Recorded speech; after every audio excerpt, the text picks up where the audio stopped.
Imagine a city built on 7 hills, where marble temples rise against a pale blue sky, where the smell of bread and olive oil drifts through narrow streets paved with ancient stone.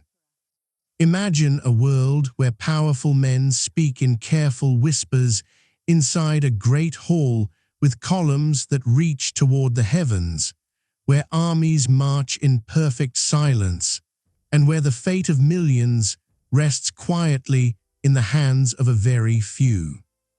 This is Rome, not as a ruin, not as a postcard from a museum wall, but as a living, breathing, restless city, full of ambition, beauty, and uncertainty. And somewhere in this world, in a modest house not far from the beating heart of the greatest republic the ancient world had ever known, a child is growing up. He does not yet know what history will ask of him. He does not yet know what he will ask of history. His name is Julius Caesar.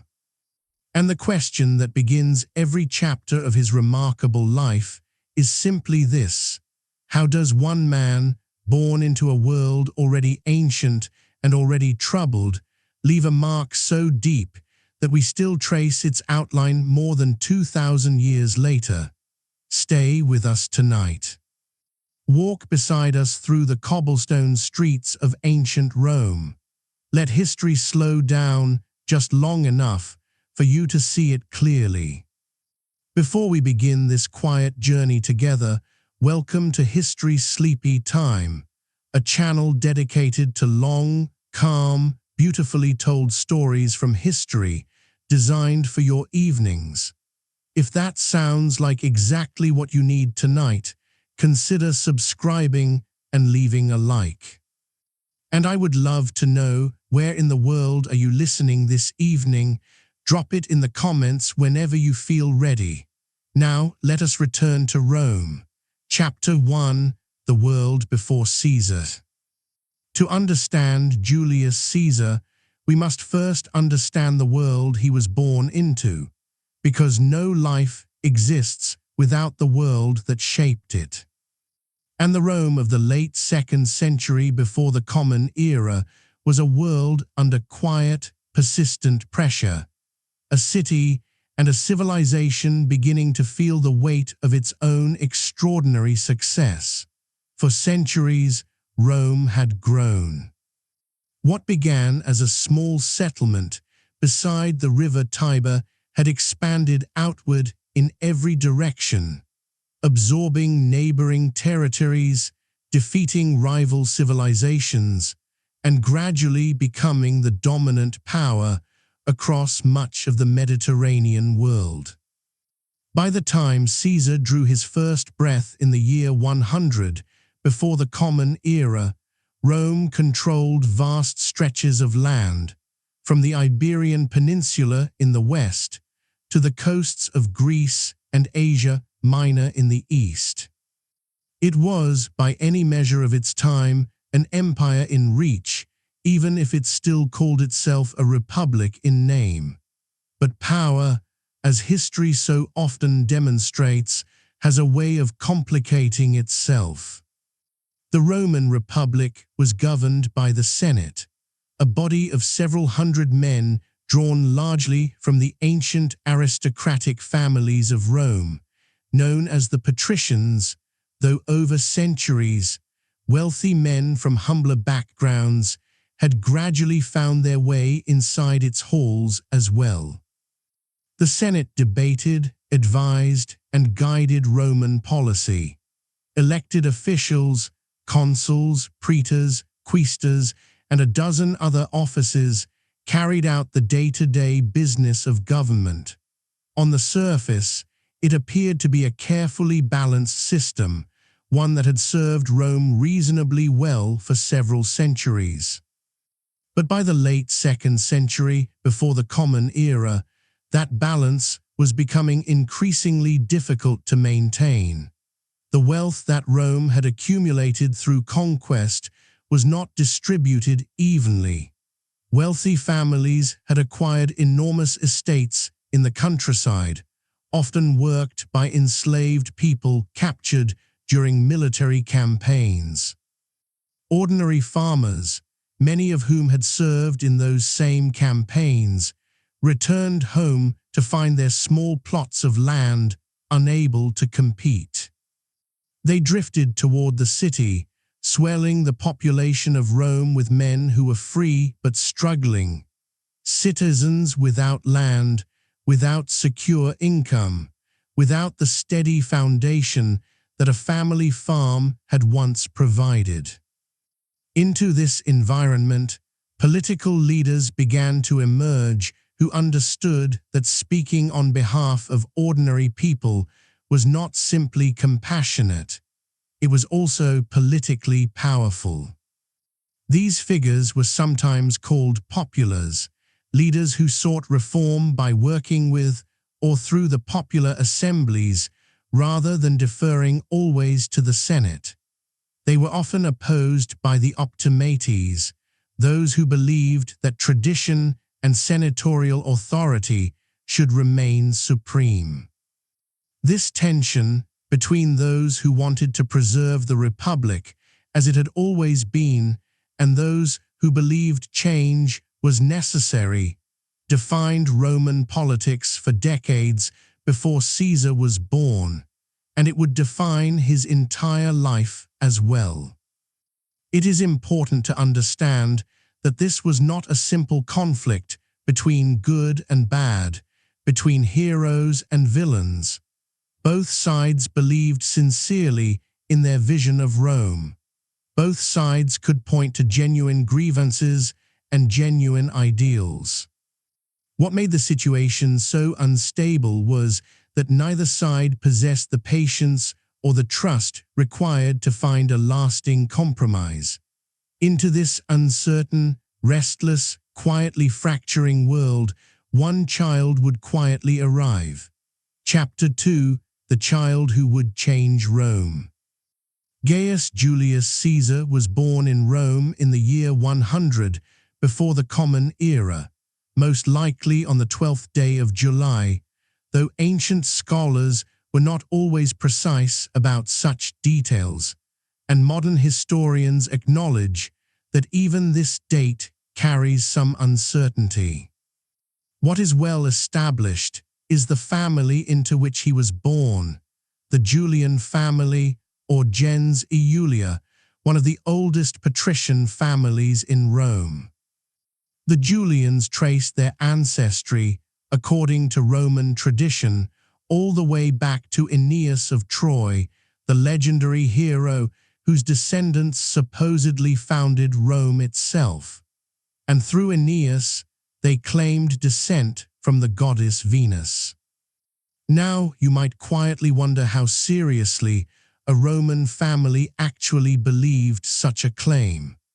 The honest answer is that the line between mythology and family identity in ancient Rome was deliberately blurred. Whether the Julians truly believed they were descended from a goddess matters less than the fact that they proudly stated it, and that in Rome's deeply religious and tradition-conscious culture, such a claim carried genuine social and political weight. Despite this illustrious ancestry, the family Caesar was born into was not especially wealthy by the standards of the Roman elite. They were patrician in name and lineage, which granted them social prestige and historical pride, but they were not among the richest or most politically powerful families of their era. Caesar's father, also named Gaius Julius Caesar, served in Roman government, holding the office of praetor and later serving as governor of the province of Asia. But he died when his son was around 16 years old, leaving the family in a position that required careful management. Caesar's mother, Aurelia Cotta, is described by ancient sources as a woman of considerable intelligence and character. The historian Tacitus, writing generations later, would hold her up as an example of the Roman ideal of motherhood, educated, attentive, and deeply involved in her son's upbringing and education. It is from Aurelia, many historians suggest, that Caesar inherited his sharp mind and his instinct for reading people and situations with clarity. You can imagine the household where Caesar grew up, a modest but respectable home in the Subura district of Rome, one of the city's more crowded and lively neighborhoods, far from the grand hilltop estates of the wealthiest senators.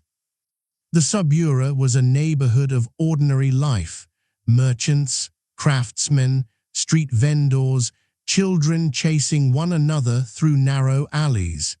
It was not a privileged corner of the city. And some historians believe that growing up surrounded by ordinary Romans, rather than insulated from them inside a grand estate, gave Caesar a familiarity with common life that would serve him well throughout his political career. His education followed the pattern expected of a young Roman nobleman. He studied literature, rhetoric, philosophy, and law, the foundations of a Roman public life. He would have read Homer and Virgil, practiced the art of public speaking, learned to debate and persuade, and developed the intellectual habits that distinguished educated Romans from those who relied purely on inherited status or military force. Ancient sources suggest he was a gifted student, particularly talented in rhetoric, the art of speaking well and persuasively, a skill that would prove enormously important in everything that followed. Roman religion was also woven into daily life, and Caesar grew up performing the traditional rituals and honoring the gods of Rome as naturally as breathing. At the age of around 13, he was actually appointed Flamen Diales, a priest of Jupiter, one of the oldest and most demanding religious offices in Rome. The role came with strict and unusual restrictions about clothing, travel, and behavior. It is not entirely clear how long this appointment lasted before changing political circumstances brought it to an end, but it suggests that even as a teenager, Caesar was already part of Rome's ceremonial and religious world. The young boy, however, was about to face dangers that no amount of education or family tradition could fully prepare him for. Chapter 3: A young man during civil chaos. The Rome that Caesar grew up in was not a city at peace with itself. When he was a teenager, Rome entered a period of violent political upheaval that would shake the foundations of the Republic and leave scars that never fully healed. The conflict between rival generals and their supporters, the kind of open, armed political struggle that earlier generations of Romans had believed their system was designed to prevent, became a reality in Caesar's own lifetime, playing out in the very streets he had grown up walking. The central figure of this turbulent era was Lucius Cornelius Sulla, a general of formidable military ability and ruthless political will. Sulla had long been in conflict with the faction associated with Gaius Marius, a famous general and reformer who happened to be Caesar's uncle by marriage. Caesar's aunt Julia had married Marius. This connection tied the young Caesar to one of Rome's most controversial political figures, and when Sulla ultimately marched his armies on Rome itself, something almost unthinkable by Roman tradition, and seized control of the city, that connection became genuinely dangerous. Sulla introduced a practice known as proscription, a formal list of enemies declared by the state, whose property could be seized and whose lives were forfeit. It was a systematic tool of political terror, and it cast a long shadow over Rome. Men who had simply been associated with the wrong faction found themselves vulnerable. Caesar, still in his mid-teens, found himself ordered by Sulla to divorce his young wife, Cornelia, the daughter of a man closely associated with the Marian cause. Caesar refused. This refusal is worth pausing on because it tells us something important about the young man he was becoming. He was a teenager, facing the most powerful man in Rome, being told to set aside his wife for political reasons, and he said no. Ancient sources indicate that Sulla did not take this lightly, and Caesar apparently found it prudent to leave Rome for a period, moving between different locations in Italy while the political situation remained unstable.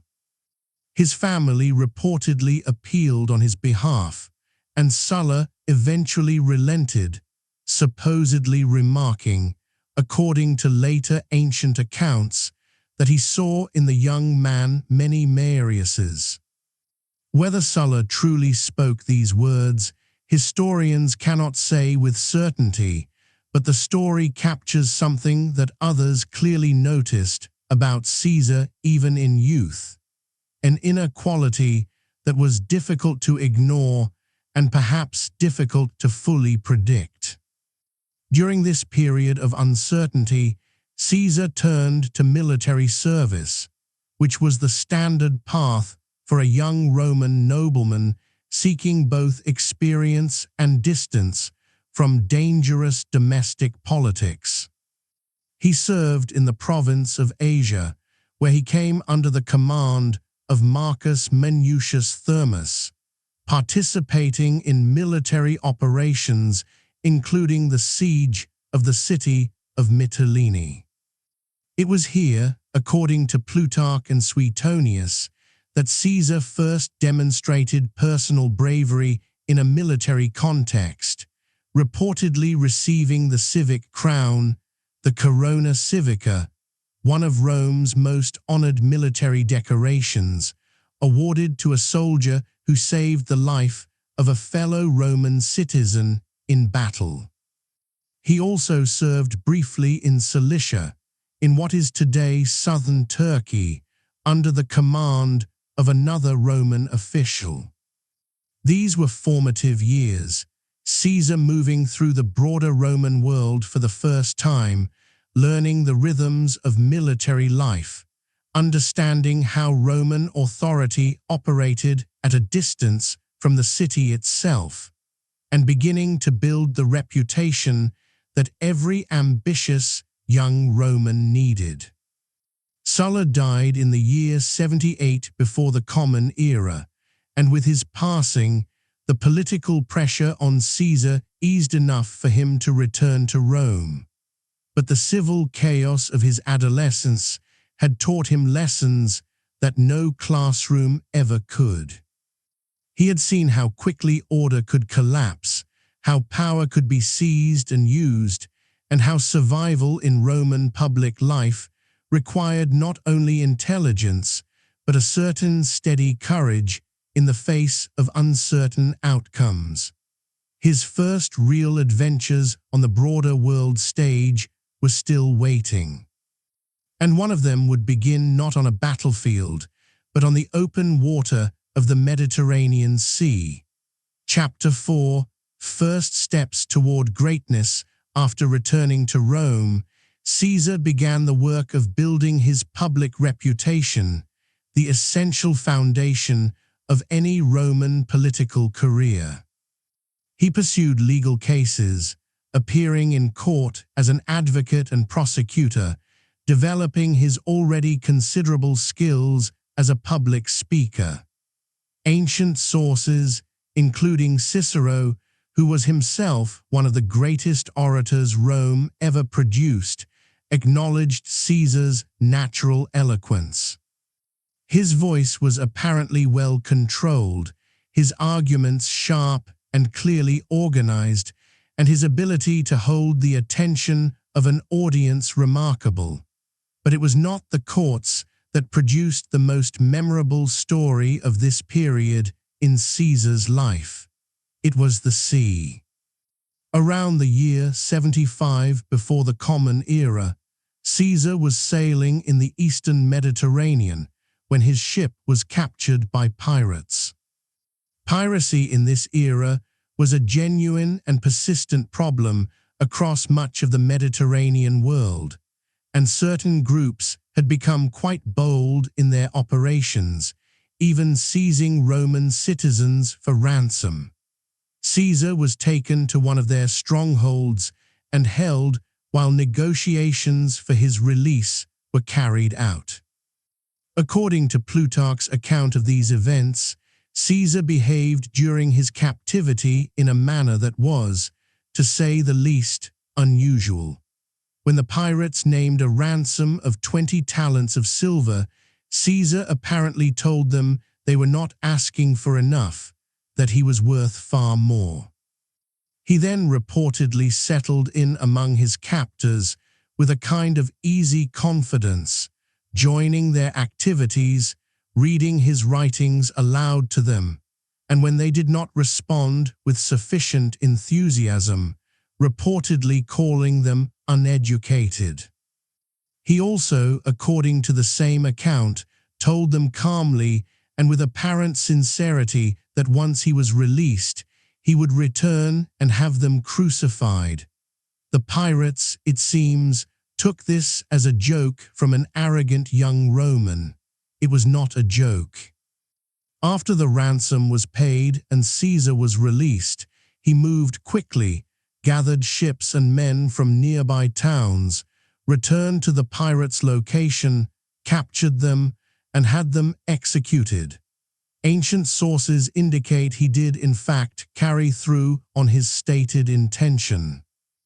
Though Plutarch suggests he arranged for their throats to be cut first as a small mercy before the crucifixion. An interesting detail that some historians read as evidence of a certain pragmatic compassion running beneath his considerable toughness. Whether every element of this story is precisely accurate, or whether some details accumulated around the telling over generations, historians cannot say with complete certainty. What is clear is that the general outline of the episode was accepted by multiple ancient sources, and it paints a portrait of a young man with quite extraordinary self-possession. Caesar appears to have genuinely believed, at a remarkably young age, that the world would eventually organize itself around him, and he was prepared to act accordingly. Back in Rome and across the wider eastern provinces, Caesar continued accumulating the kind of experience and connections that Roman political life demanded. He served in military roles, studied briefly in Rhodes under a respected teacher of rhetoric, and began the careful process of building relationships with people who mattered. Rome's political world ran on connections, on who you knew, who owed you favors, and who could be counted upon when elections came or when difficulties arose. Caesar, it was becoming clear, was unusually good at this. He possessed a quality that ancient sources consistently note, a personal warmth and attentiveness that made people feel genuinely seen and valued. He remembered names. He took an interest in individuals.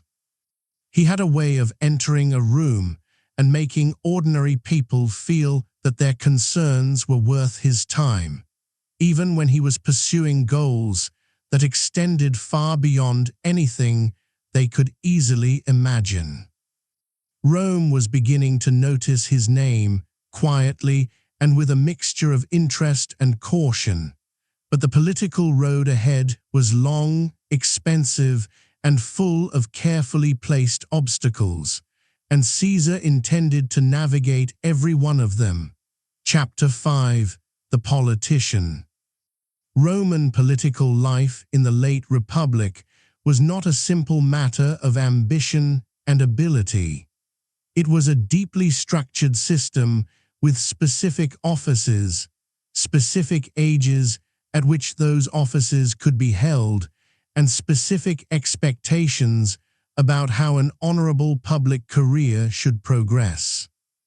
The path was called the cursus honorum, the course of honors, and it led from relatively modest early offices through increasingly significant positions, eventually culminating for the most successful men in the consulship, the highest elected office in the Republic. Caesar moved along this path deliberately and by Roman standards, with considerable success and occasional controversy. He served as a quaestor in the year 69 before the Common Era, which was a financial and administrative role typically held by men in the early stages of a political career. He was assigned to the province of Further Spain, giving him his first real administrative experience outside the city. Around this same time, both his aunt Julia, the widow of Marius, and his wife Cornelia died. Caesar used the public funeral of his aunt Julia to deliver a speech in which he pointedly honored the memory of Marius and displayed symbols associated with the old general. A bold and deliberate choice, given the political divisions that still lingered in Rome. It was a statement of where he stood, and it was received with both approval from some quarters and displeasure from others. He later remarried, taking a woman named Pompeia as his wife. He would also, in later years, marry a third time, but that story belongs to a later chapter. Returning from Spain to Rome, Caesar took on the role of aedile, an office responsible for public buildings, games, and festivals in the city. This was an office that offered an extraordinary opportunity for a politically ambitious man, because the Roman public deeply loved the spectacles and entertainments that aediles organized.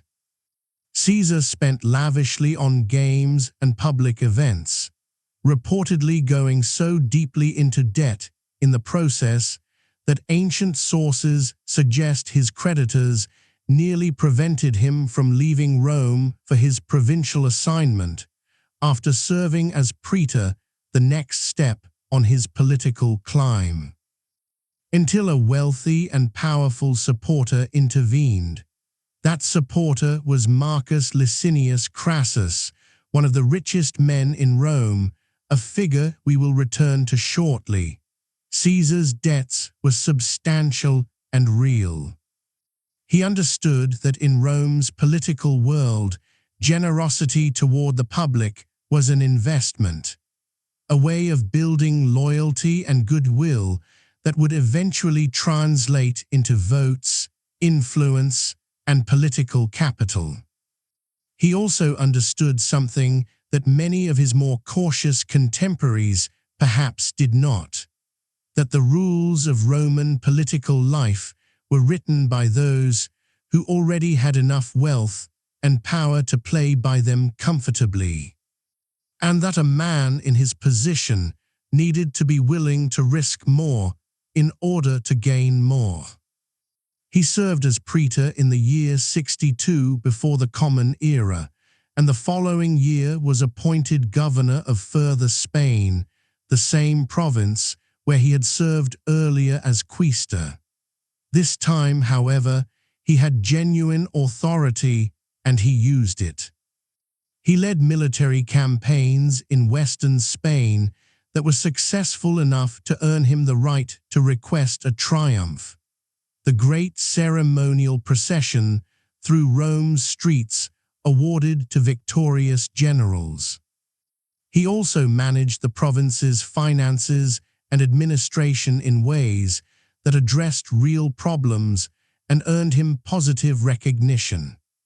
By the time he returned to Rome in 60 before the Common Era, Caesar was a man who had accumulated experience in law, politics, administration, and military command.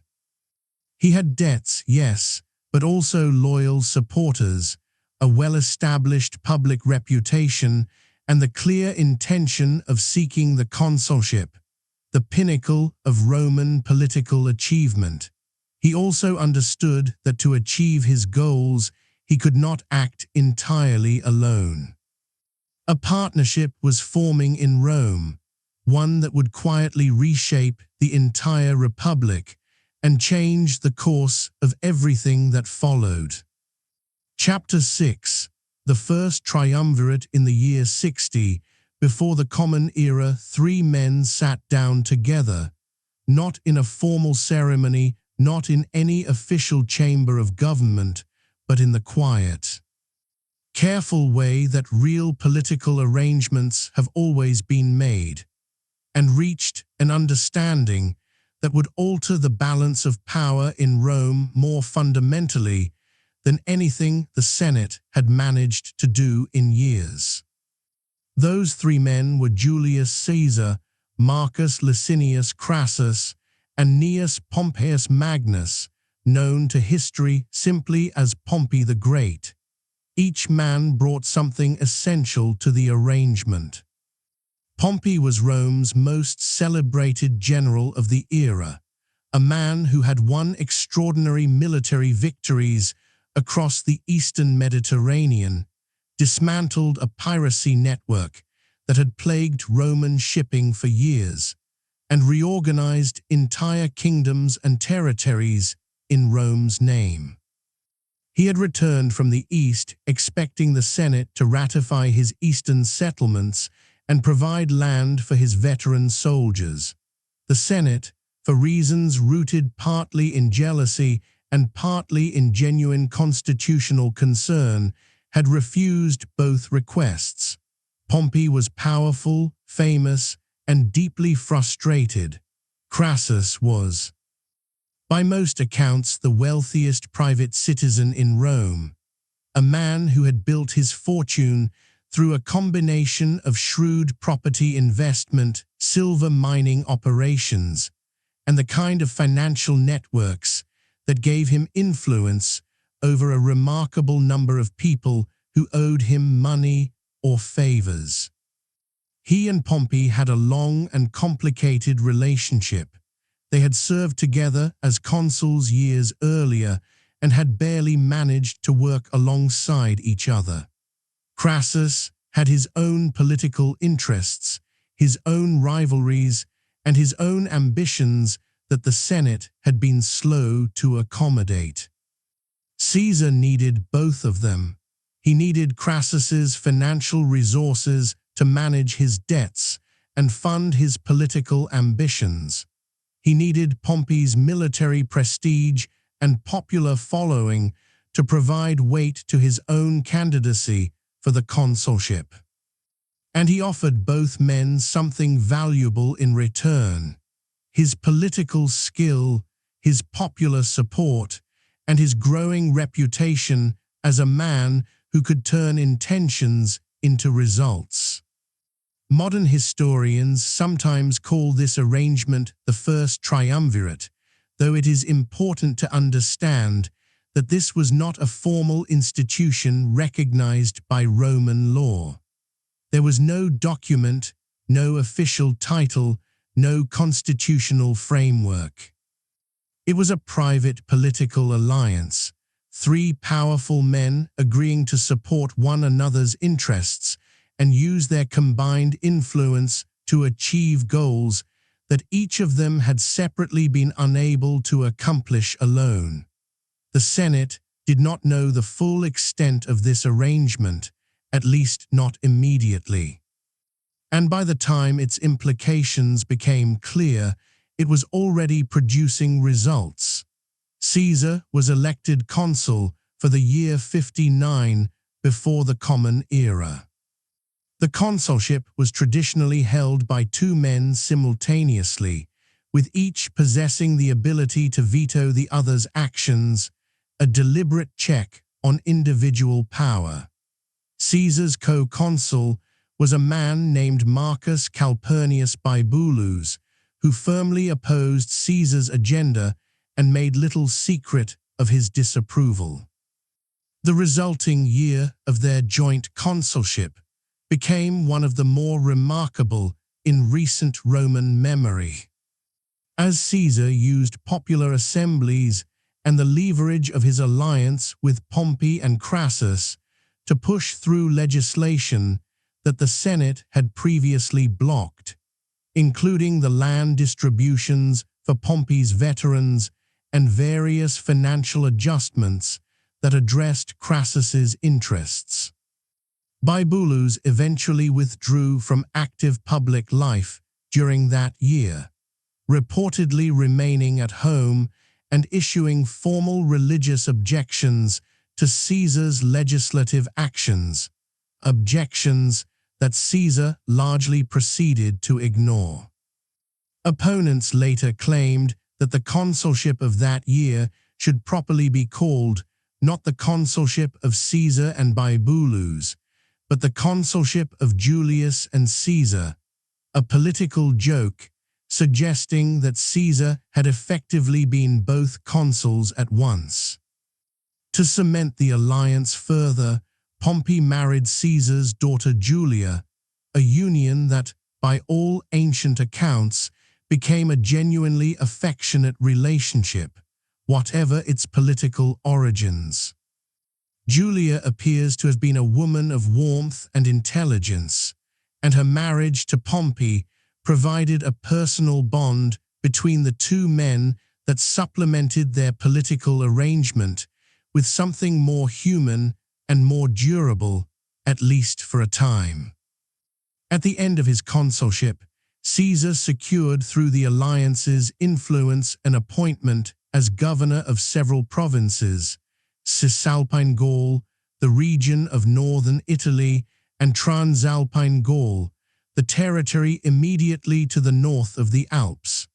The appointment would last 5 years, later extended to 10.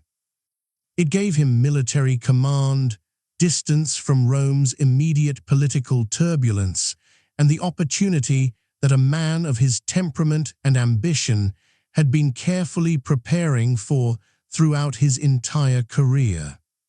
A far greater challenge awaited in those distant lands beyond the mountains. And it was a challenge that would make his name resound across the ancient world in ways that no consulship or political alliance ever could. Chapter 7: Gaul. Imagine standing at the edge of the Roman world, somewhere in the foothills of the Alps, looking north into a landscape that fades from cultivated fields and familiar roads into something older, deeper, and less certain. The forests begin gradually, first scattered clusters of oak and beech among open meadows, then denser and darker stands of trees that seem to absorb the light. The roads become paths, and the paths become suggestions. The sounds of Rome, the constant hum of a city of perhaps 1 million people, fade entirely, replaced by birdsong, wind through leaves, and the quiet movement of rivers whose names most Romans would struggle to pronounce. This was Gaul. And in the year 58 before the Common Era, Julius Caesar rode north to govern it. The territory that Caesar would come to know as Gaul encompassed what is today roughly France, Belgium, parts of Switzerland, and portions of the Netherlands and Germany west of the Rhine River. It was not an empty land. It was home to dozens of Celtic-speaking tribes, organized societies with their own kings and councils, their own religious traditions centered around a priestly class called the Druids, their own warriors, their own crafts, their own trade networks. Some of these tribes had long-standing relationships with Rome, trading partners, occasional allies, people who had absorbed certain Roman goods and customs into their own lives. Others had little contact with Rome and no particular interest in acquiring any. The political situation Caesar inherited when he arrived was already in motion. A large group of people called the Helvetii, based in what is today Switzerland, were in the process of a planned mass migration westward through Roman-controlled territory. Their reasons were complex, involving pressure from other groups to their north and east, and a desire for better agricultural land. Caesar refused to allow the migration to pass through the Roman province, negotiated briefly with Helvetian leaders, and when those negotiations produced no agreement he found satisfactory, intercepted the Helvetii with military force, defeating them in a significant engagement and ultimately directing the survivors back to their original homeland. This early campaign established several things that would define the entire Gallic enterprise. It demonstrated Caesar's willingness to move quickly and decisively when he saw an opportunity. It showed his ability to motivate and coordinate his legions, the disciplined, highly trained units that were the foundation of Roman military power. And it produced a victory that he could report to Rome, reinforcing his political reputation while he remained far from the city. Each Roman legion in this era consisted of somewhere between 4,000 and 6,000 soldiers, organized into smaller units called cohorts, and supported by cavalry, engineers, and various specialists. Roman military camps, erected at the end of each day's march, followed a precise geometric plan: ditches, ramparts, organized interior streets, the commander's tent at the center. This discipline and consistency gave Roman forces enormous tactical advantages, even against opponents who were sometimes larger in number or fighting on familiar terrain. Caesar was not simply a commander who led from the back. He was personally present on battlefields, known to his soldiers by face and by name. He shared difficult conditions with his men when circumstances required it. He praised exceptional performance and addressed failures directly. The relationship between Caesar and his legions was, over the years of the Gallic campaigns, something more than a simple chain of command. It became a bond of mutual loyalty that would eventually prove more powerful than his bond to Rome's institutions. The forests of Gaul would shape that bond in ways that even Caesar, arriving in the spring of 58 before the Common Era, could not yet have fully imagined. Chapter 8: Years of War. The years that followed Caesar's arrival in Gaul were years of continuous campaigning, seasons of movement, planning, negotiation, and the steady, grinding work of Roman military operations across an enormous and varied landscape. You might imagine the rhythm of those years, the winter quarters where legions rested, and Caesar wrote the spring thaws that opened roads and made rivers crossable, again the summers and autumns of marching and maneuvering, of building siege works and foraging for supplies. of councils with tribal leaders and letters dispatched south to Rome. It was relentless work, physical and mental, and it demanded everything Caesar had. In 57, before the Common Era, Caesar turned north to address the tribes of what is today Belgium, the Belgae, whom ancient sources describe as among the most formidable fighters in Gaul.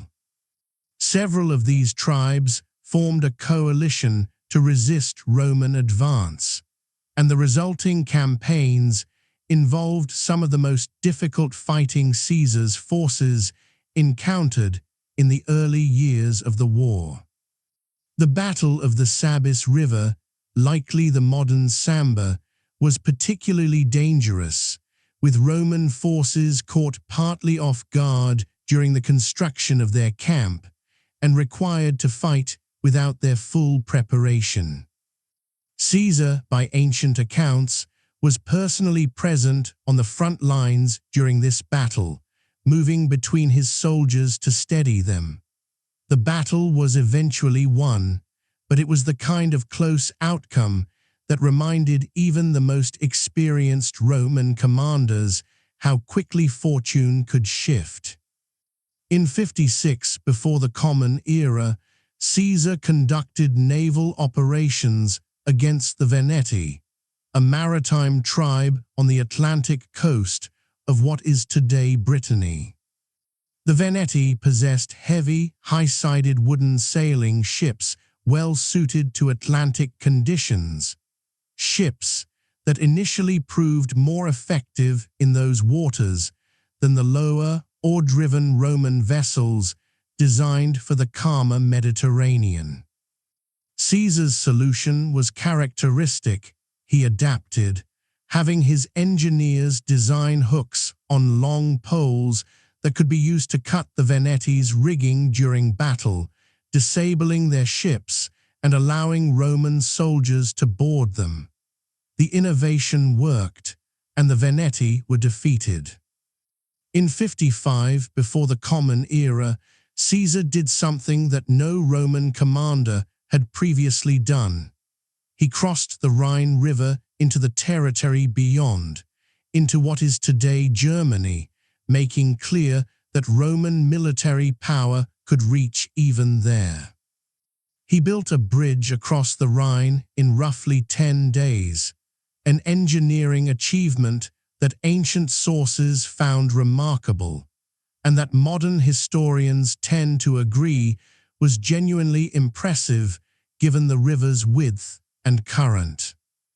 He spent a short time on the eastern bank, made a show of Roman presence, and then withdrew and had the bridge dismantled. That same year, he crossed the English Channel to Britain, again, something no Roman commander had attempted before. The first expedition was relatively limited, establishing a Roman presence on the southern coast, but not penetrating far inland. A second expedition in 54 before the Common Era went further, crossing the Thames River and engaging with British tribes under their king Cassivellaunus. Neither British expedition resulted in permanent conquest. Caesar's attention was always pulled back to Gaul, but they expanded the imagination of Rome considerably, extending the known edges of the world further than most Romans had previously thought possible. Daily life for a Roman soldier in Gaul was demanding and highly structured. The day began before dawn with the breakdown of camp, the preparation of equipment, and the morning meal, typically grain-based, supplemented by whatever else could be foraged or purchased locally. Marching columns moved at a pace of roughly 20 miles per day on good roads, less on difficult terrain. At the day's end, camp construction began again, the same defensive layout, the same organized interior, the familiar routine that gave soldiers a sense of order even in unfamiliar territory. Medical care existed within the legions, with assigned personnel responsible for treating the wounded. Supply chains stretched back through the network of roads and rivers to the broader Roman world. Yet victory in Gaul was never simply a matter of military skill. Caesar was equally active as a diplomat and negotiator, maintaining relationships with tribes who remained allied to Rome, managing rivalries between different Gallic leaders, and working constantly to prevent the kind of broad tribal unity that would have made Roman campaigns far more difficult. That effort of prevention, however, was about to face its most serious test. A young Gallic leader was emerging, one who understood, perhaps more clearly than anyone before him, what was genuinely at stake. Chapter 9, Vercingetorix. His name was Vercingetorix, and he was a young nobleman from the Arverni tribe, whose territory lay in what is today the Auvergne region of central France, a landscape of ancient volcanic mountains and broad river valleys. Far from the coast and far from the main routes along which Roman influence had most thoroughly spread. Vercingetorix understood something that many previous Gallic leaders had failed to grasp, or had grasped too late, that Rome's success in Gaul depended not only on superior military organization, but on the divisions among Gallic tribes that prevented them from coordinating a unified resistance. He set about, in the winter of 53 to 52 before the Common Era, to create precisely the kind of unified resistance that had never previously emerged. He was young, charismatic, and apparently possessed of real military intelligence. He gathered support from tribe after tribe, some willingly, others through persuasion that carried the implicit threat of consequences if they refused. He did not simply ask Gaul to fight, he asked Gaul to think strategically. He proposed a scorched earth approach in the territories where Roman forces would advance, denying Caesar's legions the food and supplies they needed to sustain their campaigning. Several Gallic towns were burned by their own people to prevent Roman forces from using them. Caesar, for his part, was caught partly off guard by the speed and scale of the uprising. He was in the province of Cisalpine Gaul, south of the Alps, when the revolt began, and the situation to the north required him to return quickly through difficult winter conditions. He did so, reuniting with his forces and beginning a campaign to respond to this new and more formidable challenge. There were reverses. At the town of Gergovia, Caesar's forces suffered a genuine tactical defeat, one of the rare occasions during the Gallic campaigns when his military judgment led to a costly outcome.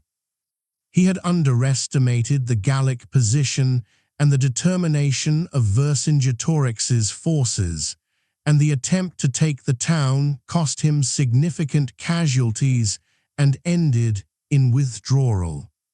It was a reminder that Vercingetorix was a genuinely capable opponent.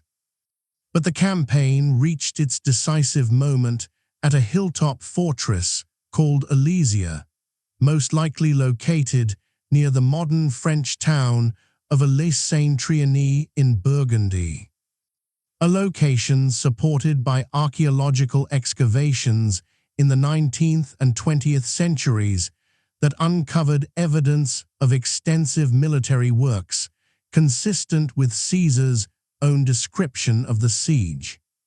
Vercingetorix withdrew his forces to Alesia when the strategic situation shifted against him in open country. Caesar responded by constructing one of the most remarkable military engineering projects of the ancient world, a complete ring of fortifications around Alesia designed to prevent anyone inside from breaking out, and then knowing that a Gallic relief army would come a second ring of fortifications facing outward, designed to prevent anyone outside from breaking in. Caesar's forces were essentially besieging Alesia from inside while defending themselves against the relief army from outside, a situation that required extraordinary discipline and organization to maintain. The relief army that arrived was enormous, with ancient sources giving figures that modern historians generally view as significantly exaggerated, though the army was clearly very large. The fighting around the double fortifications was intense and tested Caesar's forces to their limits. Ultimately, the relief army was unable to break through. Vercingetorix, seeing that no relief was coming, made the decision to surrender, riding out from Alesia, according to Plutarch's account, on a fine horse and in full armor before dismounting before Caesar. He was taken prisoner and brought to Rome, where he remained until Caesar's triumph years later, after which he was executed according to Roman custom.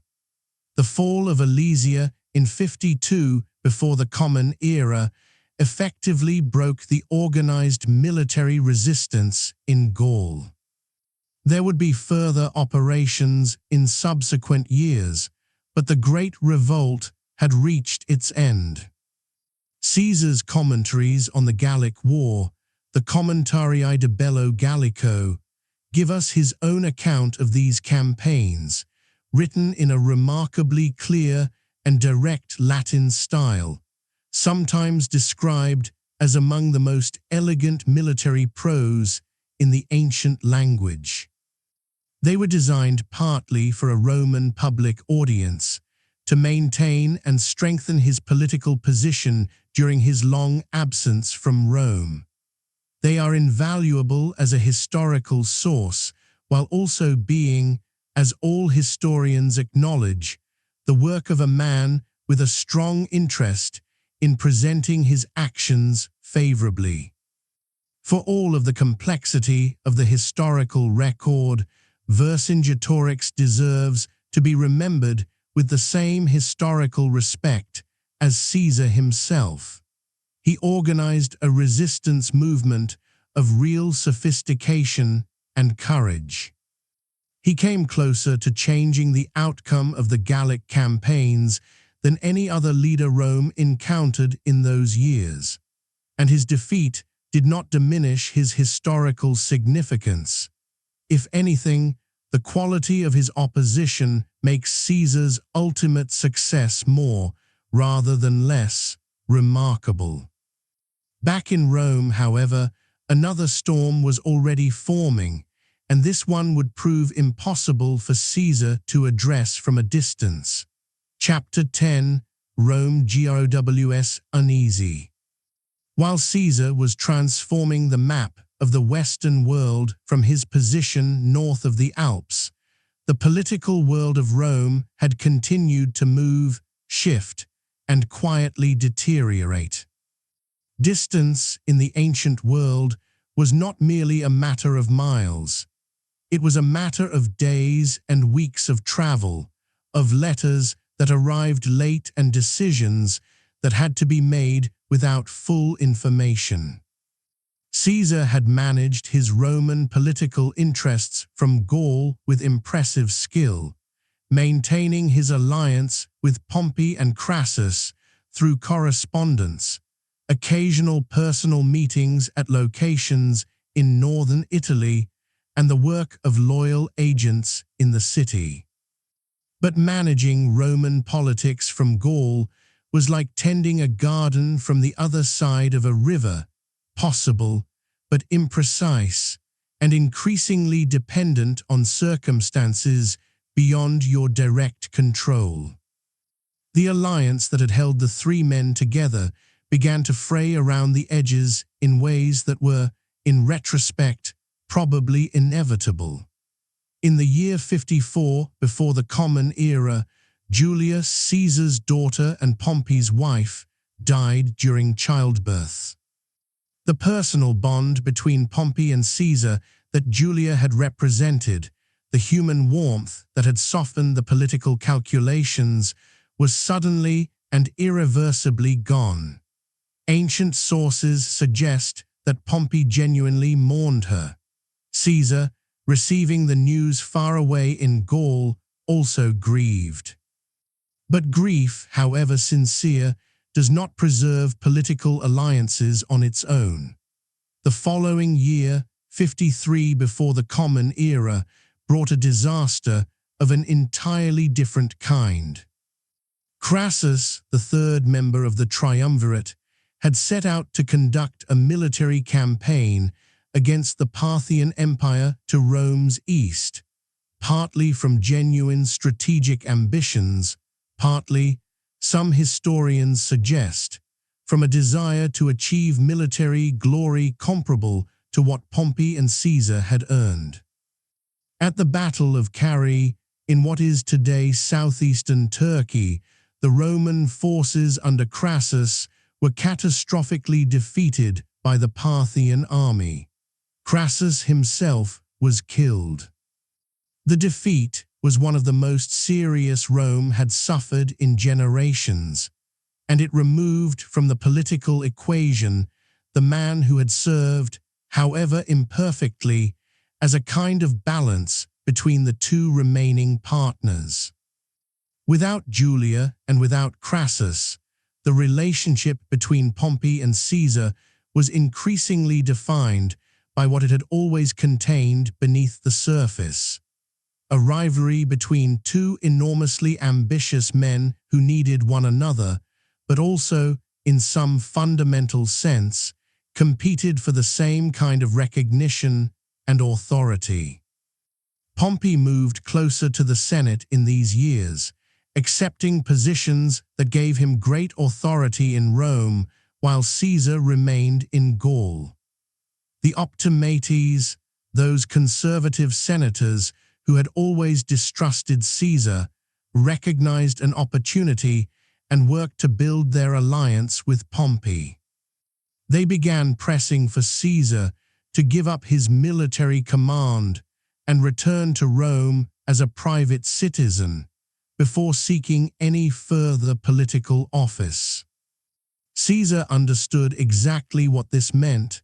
A private citizen could be prosecuted, and his enemies had demonstrated no shortage of enthusiasm for the idea of putting him on trial for various actions during his consulship and his Gallic command. Caesar's position was not without legal complexity. Roman law included provisions through which a commander could be recalled, and the question of exactly when Caesar's command expired and under what terms he might stand for the consulship while still holding his military authority became a matter of increasingly bitter and technical debate in Rome. Caesar sought a legal guarantee, a promise that he could stand for the consulship without returning to Rome as a vulnerable private citizen in the interim. His enemies worked systematically to prevent any such guarantee from being granted. The Senate of Rome. By the early months of 49 before the Common Era, was a chamber of exhausted and polarized men, shouting past one another about constitutional precedents, while the actual power in the Roman world sat north of the Alps in the person of a general with 10 years of military experience and the loyalty of seasoned legions. A small river marked the legal boundary between Caesar's military command and the territory of Rome proper. Its name, in Latin, was the Rubicon, and history was about to use that small river to mark the boundary between one world and another. Chapter 11. The Rubicon. Picture a winter evening in northern Italy. The year is 49 before the Common Era. The month is January. The air carries the particular quiet of a landscape just past the last of the day's light, when the sky holds a deep blue at its edges and the stars are beginning to appear. A river moves through the darkness ahead, not a wide river, not a dramatic one, not the kind of river that announces itself with noise and spectacle. The Rubicon is modest, a river you might cross without particular thought on any ordinary day. But this was not an ordinary day. Caesar had received the Senate's ultimatum. He was to disband his army and return to Rome as a private citizen, or he would be declared an enemy of the state. The message had been delivered. The deadline was clear. And Caesar stood at the edge of his legal authority, with his army behind him and the whole weight of Roman law and tradition pressing down on the moment. He reportedly spent time in deliberation that evening.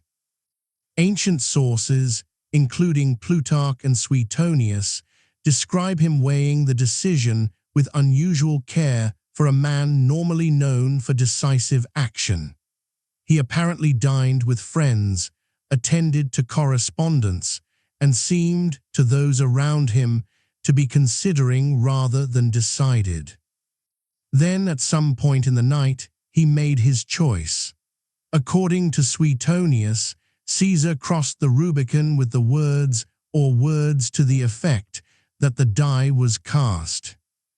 The Latin phrase, alia iacta est, has echoed through history ever since, though historians acknowledge that ancient accounts of famous speeches and utterances are often reconstructed rather than recorded verbatim, and the precise words Caesar used cannot be verified with certainty. What is not in doubt is the act itself, or its significance. By crossing the Rubicon with his army, Caesar was committing treason under Roman law. A Roman commander was absolutely forbidden from bringing armed soldiers across that boundary into Roman Italy without specific authorization from the Senate.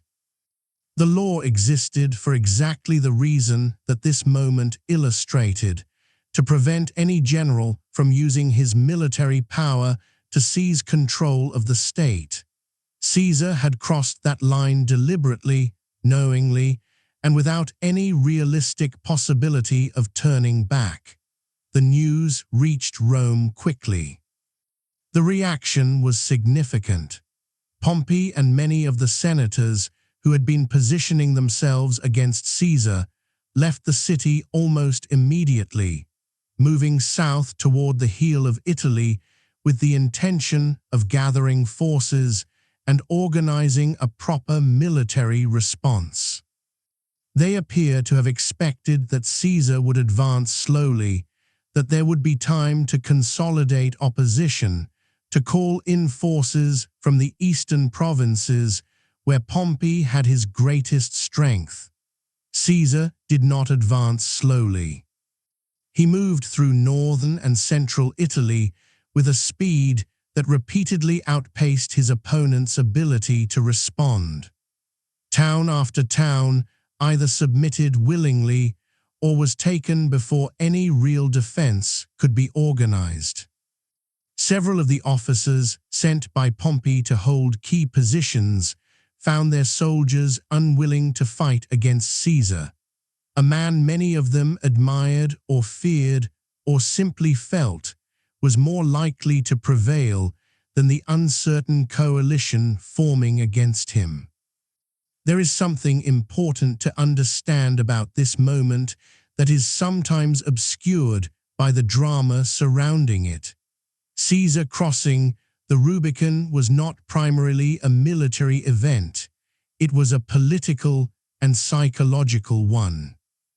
The message it sent to Rome, to the Senate, to Pompey, and to the people of Italy was that Caesar had concluded that the existing political system had failed to accommodate him on reasonable terms, and that he was prepared to impose a resolution by other means.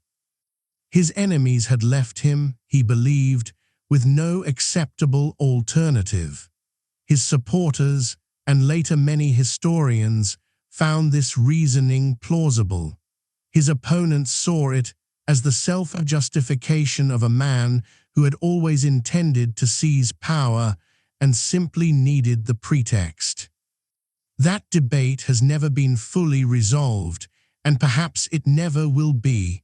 What was certain was this: there would be no returning to the world as it had been before that winter river. Rome was at war with itself.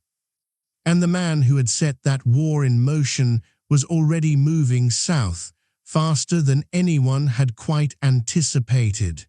Chapter 12: The Civil War. The Civil War that began with the crossing of the Rubicon in January of 49, before the Common Era, was not a single event or a single campaign. It was a complex, shifting conflict that spread across the entire Mediterranean world over the course of several years. From Italy to Spain, from Greece to North Africa, from Egypt to the shores of Asia Minor.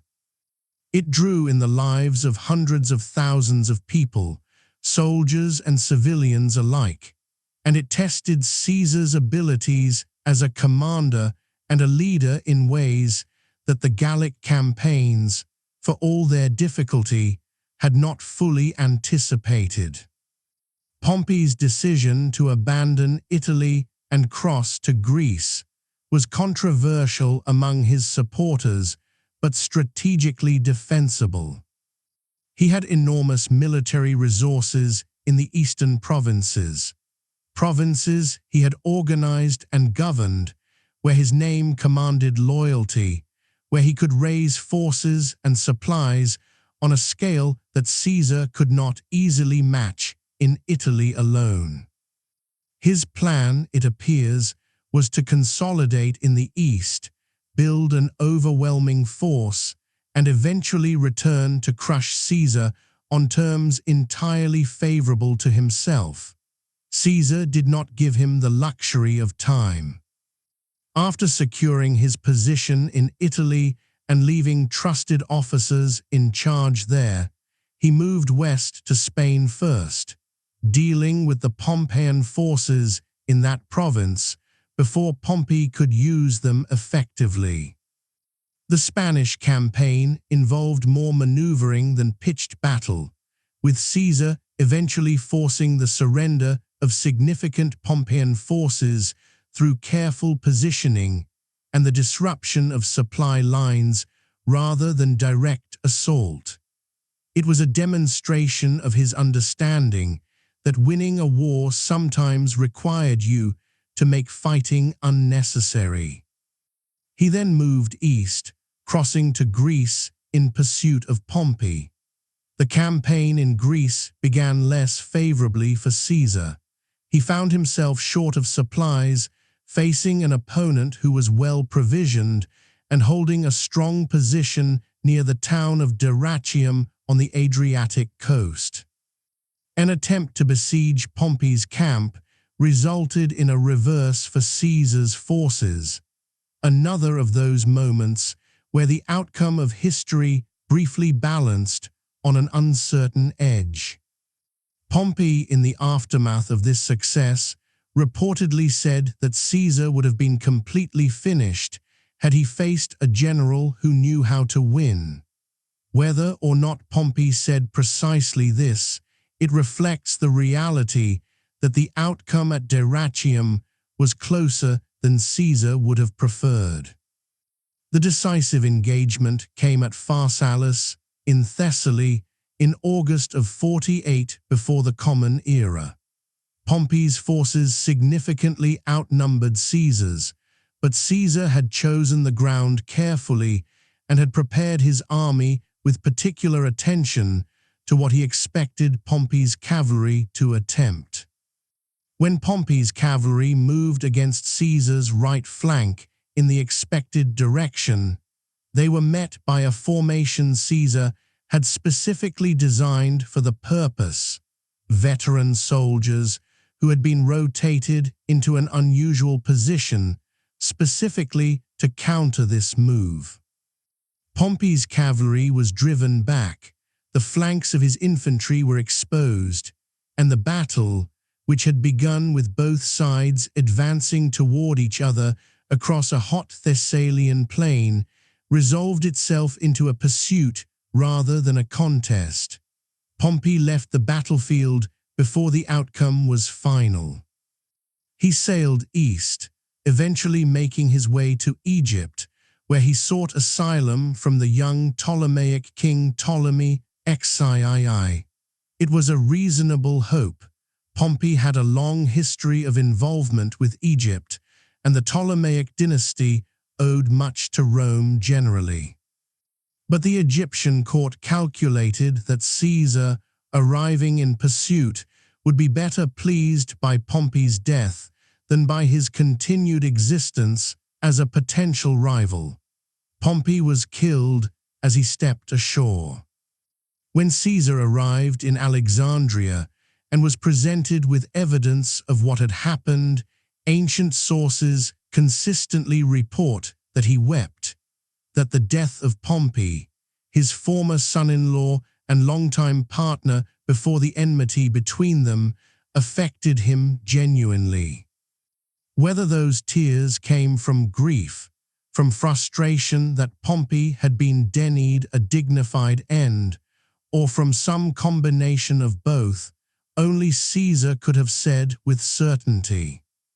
What is clear is that the civil war was far from over, and that Egypt itself was about to draw Caesar into a new and entirely unexpected chapter of his extraordinary life. Chapter 13. Egypt. Imagine arriving by ship into the harbor of Alexandria in the autumn of 48 before the Common Era. You stand at the prow as the vessel moves through calm water. And ahead of you rises one of the most extraordinary cities in the ancient world, a city of broad-planned streets laid out in a grid pattern, unusual for its era of grand public buildings and royal palaces facing the sea. Of libraries and temples and markets that drew scholars, merchants, and travelers from across the Mediterranean and beyond. The famous lighthouse of Alexandria, the Pharos, rises from a small island at the harbor's entrance, tall enough to be visible far out at sea, one of the celebrated wonders of the ancient world. The air carries the smell of the sea mixed with something older, the particular quality of a place where many different civilizations have met and mingled for centuries. This was the city Caesar entered in pursuit of the remnants of the Pompeian cause. What he found there was considerably more complicated than he had anticipated. Egypt in 48, before the Common Era, was a kingdom in the middle of its own internal conflict. The Ptolemaic dynasty, Greek in origin, descended from one of Alexander the Great's generals, had ruled Egypt for nearly 3 centuries, maintaining an extraordinary civilization that combined Greek and Egyptian traditions in ways unique in the ancient world. But the dynasty was now fractured. The young King Ptolemy XIII, barely a teenager, was in conflict with his older sister and co-ruler, Cleopatra VII, who had been driven from Alexandria by the factions supporting her brother. She was currently outside the city with forces of her own, waiting for an opportunity to reassert her position. Caesar, as Rome's most powerful general and the effective leader of the Roman state at this moment, represented exactly the kind of external authority that both sides of the Egyptian conflict wanted to claim for their own. The faction around Ptolemy XIII had hoped that delivering Pompey's death would win Caesar's approval. It had not worked as intended. Caesar arrived and made clear that he intended to adjudicate the dispute between the royal siblings on Rome's behalf. Rome had a long-standing interest in Egyptian stability, and Egypt's grain production was of considerable importance to the Roman world.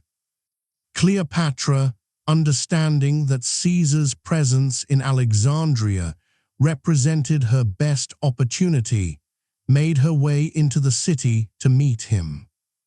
Ancient sources, most famously Plutarch writing more than a century later, describe her arriving secretly, reportedly concealed within some kind of bundled material, often described in later tradition as a carpet, in order to pass safely through the city and reach Caesar's presence, undetected by her brother's supporters.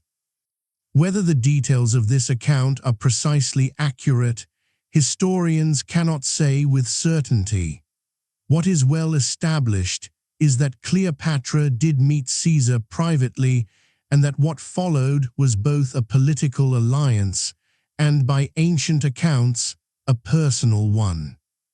Cleopatra VII is one of the most recognized names in all of ancient history, and also one of the most persistently misrepresented. She was not primarily a figure of seduction. She was a highly capable ruler and diplomat, the first member of her dynasty in 3 centuries to speak Egyptian as well as Greek, and a woman who also reportedly spoke several other languages. She understood the political landscape of the Mediterranean world with clarity, and she recognized that an alliance with Caesar, the dominant military and political power of the moment, was the most effective means of securing her position in Egypt and protecting her kingdom's independence from direct Roman annexation. Caesar found in Cleopatra a person of quite unusual intelligence and political sophistication. The alliance between them served both of their interests. Caesar gained a stable and cooperative Egypt, access to its enormous resources, and the support of a capable ruler who understood her kingdom's importance to Rome. Cleopatra gained military backing, the recognition of her legitimacy, and the protection of the most powerful man in the Roman world. There was also, by ancient accounts, a genuine personal connection between them. A son known as Caesarion, Little Caesar, was later born to Cleopatra, whom she identified as Caesar's child. Caesar himself never formally acknowledged the boy in writing, and his Roman will named his great-nephew Octavian as primary heir rather than Caesarion, a choice that carries its own historical weight. The question of Caesarion's paternity was accepted by the ancient sources, but has been a subject of scholarly discussion, and the political implications of the claim meant that it could not be taken as entirely neutral testimony. The time in Alexandria was not without danger. A conflict broke out between Caesar's forces and those supporting Ptolemy XIII, a period sometimes called the Alexandrian War, during which Caesar's relatively small force found itself in a difficult position within a hostile city. The fighting included an episode in which fire spread to part of the harbor area, and later tradition connected this to damage to the famous Library of Alexandria, though modern scholars are cautious about exactly what was destroyed and when. Since the library's history and eventual decline was a long and complicated process rather than a single catastrophic event, the conflict eventually resolved in Caesar's favor. Ptolemy XIII died, apparently drowned in the Nile during the military engagement, and Cleopatra was established as Egypt's ruler alongside her younger brother Ptolemy XIV, a much younger child who presented no real political challenge to her authority. Caesar spent several months in Egypt, longer than the immediate military situation perhaps required. Ancient sources suggest he and Cleopatra traveled together on the Nile, experiencing the ancient kingdom and its extraordinary monuments. Whether this extended stay reflected primarily personal inclination, political calculation, or simply the practical realities of managing a complex situation in a foreign kingdom, it remains one of those historical questions that the evidence cannot fully resolve. Eventually, the demands of the broader Roman world called him away. Other campaigns awaited, in Asia Minor, in North Africa, in Spain, all part of the ongoing effort to fully resolve the civil war that his crossing of the Rubicon had set in motion. Caesar left Egypt, taking with him memories of a civilization older than Rome itself, and leaving behind a queen who had secured her kingdom and was carrying, by her own account, his child. Rome still waited for its leader, and the work of reshaping the Roman world was only beginning. Chapter 14, Dictator of Rome. By the time Caesar returned to Rome in triumph, in the year 46 before the Common Era, having conducted additional campaigns in Asia Minor, where he famously defeated King Pharnaces II with a speed that inspired the phrase Veni Vidi Vici, I came. I saw, I conquered, and in North Africa, where the remaining Pompeian forces were decisively defeated at the Battle of Thapsus. He was the undisputed master of the Roman world. The title he held was dictator. Under the Roman constitution, the office of dictator was a legitimate emergency position, intended to allow one man to act with unchecked authority during a genuine crisis, after which he was expected to resign and return power to the normal institutions of the Republic. The office had been used before in Rome's history. Sulla had held it, but it had always carried the implicit understanding that it was temporary. Caesar was appointed dictator multiple times, and eventually in 44 before the Common Era was designated dictator perpetuo, dictator in perpetuity, without a defined term. This was something genuinely new in Roman constitutional experience, and its implications were not lost on anyone. What Caesar did with that authority during the years he held, it constitutes one of the most substantial programs of administrative reform in Roman history. The Julian calendar was among his most lasting contributions. The Roman calendar that existed before Caesar's reform had drifted significantly out of alignment with the solar year, requiring periodic corrections that had become increasingly irregular and politically manipulated. Caesar, working with an Egyptian astronomer named Sosigenes of Alexandria, introduced a calendar based on a solar year of 365 days, with an additional day added every fourth year to account for the partial day accumulated annually. This Julian calendar was adopted in 45 before the Common Era and remained the standard calendar of the Western world for more than 15 centuries, until the Gregorian reform of 1582 adjusted it slightly to correct a minor accumulated drift.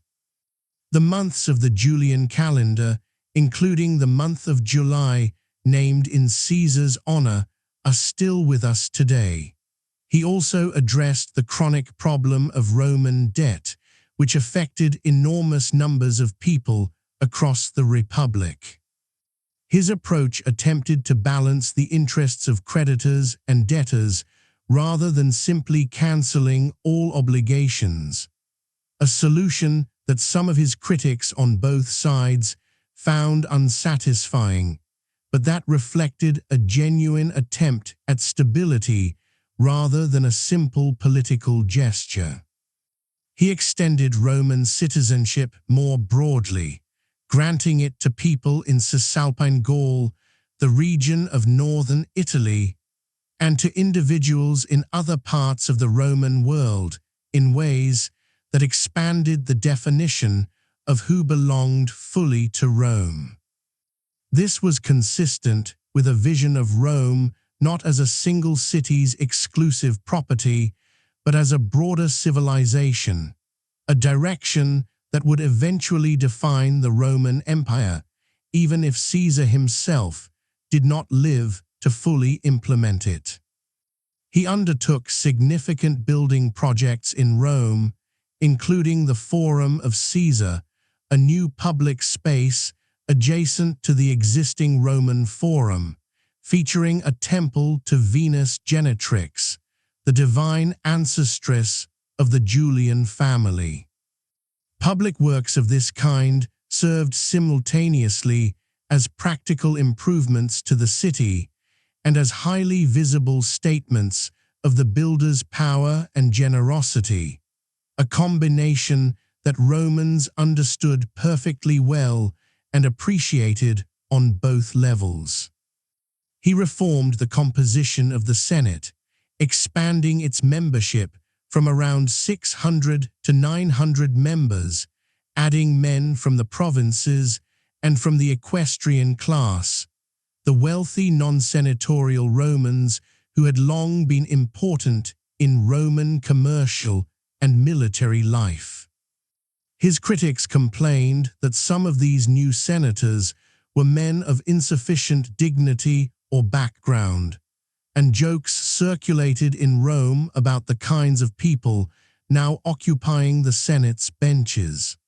The humor reflected genuine anxiety about the pace and nature of change. Caesar also made plans for large-scale projects that he did not live to complete: a great road across the Apennine Mountains, a drainage project in the Pontine Marshes south of Rome, a canal through the Isthmus of Corinth in Greece, and a major military campaign against the Parthian Empire to avenge the defeat of Crassus. These plans give historians an interesting window into how he envisioned the future, though what he actually would have accomplished had he lived longer remains, necessarily, a matter of careful historical speculation. The pace of all this activity was remarkable, and it reflected something important about Caesar's character: an impatience with the slow processes of Roman institutional life, a belief that problems he could see clearly should be addressed directly rather than debated indefinitely. Whether this impatience represented the confident efficiency of a great administrator or the dangerous disregard of a man who no longer felt genuinely accountable to others, is a question that Romans of his own time debated, and that historians have continued to examine ever since. Not everyone welcomed these changes. And in the quiet corners of Rome, away from the public ceremonies and the building sites and the published reforms, certain men were beginning to have very serious conversations about what all of this meant, and what, if anything, could be done about it. Chapter 15. The people around Caesar. No life of great consequence is lived in isolation, and Caesar's was no exception. Around him, throughout his extraordinary career, moved a caste of individuals whose relationships with him shaped both his decisions and his fate. Friends, family members, political allies, rivals, and people whose loyalty existed in the complicated space between genuine affection and careful calculation. Marcus Antonius, Mark Antony, as he is most commonly known in English, was among Caesar's most important and loyal lieutenants. A skilled soldier and a man of considerable personal charisma, Antony had served Caesar during the Civil War with genuine effectiveness, holding Italy while Caesar campaigned in Spain and Greece. He was also, by most ancient accounts, a man of appetites and enthusiasms that sometimes created political difficulties. Loud, physically impressive, given to public displays that could embarrass his patron as easily as impress his supporters. Caesar valued his military loyalty while apparently finding his behavior occasionally frustrating. Antony would go on to play a central role in the events following Caesar's death, though that belongs to a later chapter of our story. Marcus Junius Brutus occupies perhaps the most emotionally complex position in the story of Caesar's life. He was the son of a woman named Servilia, who had been, ancient sources indicate, a long-term intimate companion of Caesar in his earlier years. This relationship, combined with Caesar's evident personal affection for Brutus himself, led to persistent ancient rumors, reported by Plutarch and others, that Caesar might have been Brutus's biological father, though the mathematics of their respective ages makes this unlikely, and most modern historians do not accept the claim. What is not in doubt is that Caesar did care about Brutus in a genuine way that went beyond simple political calculation. After the Battle of Pharsalus, Caesar gave specific instructions that Brutus be protected if found alive. When Brutus was captured, having supported Pompey's side, Caesar pardoned him immediately and subsequently advanced his career. Brutus was a man of genuine philosophical conviction, deeply influenced by Stoic philosophy, and possessed of a strong sense of personal honor that expressed itself as an equally strong sensitivity to what he perceived as dishonor in public life. He held the Roman Republic and its traditions in deep reverence. And he was ultimately persuadable by those who argued that Caesar's growing power represented an existential threat to everything those traditions represented. Gaius Cassius Longinus, Cassius, was another pardoned Pompeian who had been advanced by Caesar's generosity.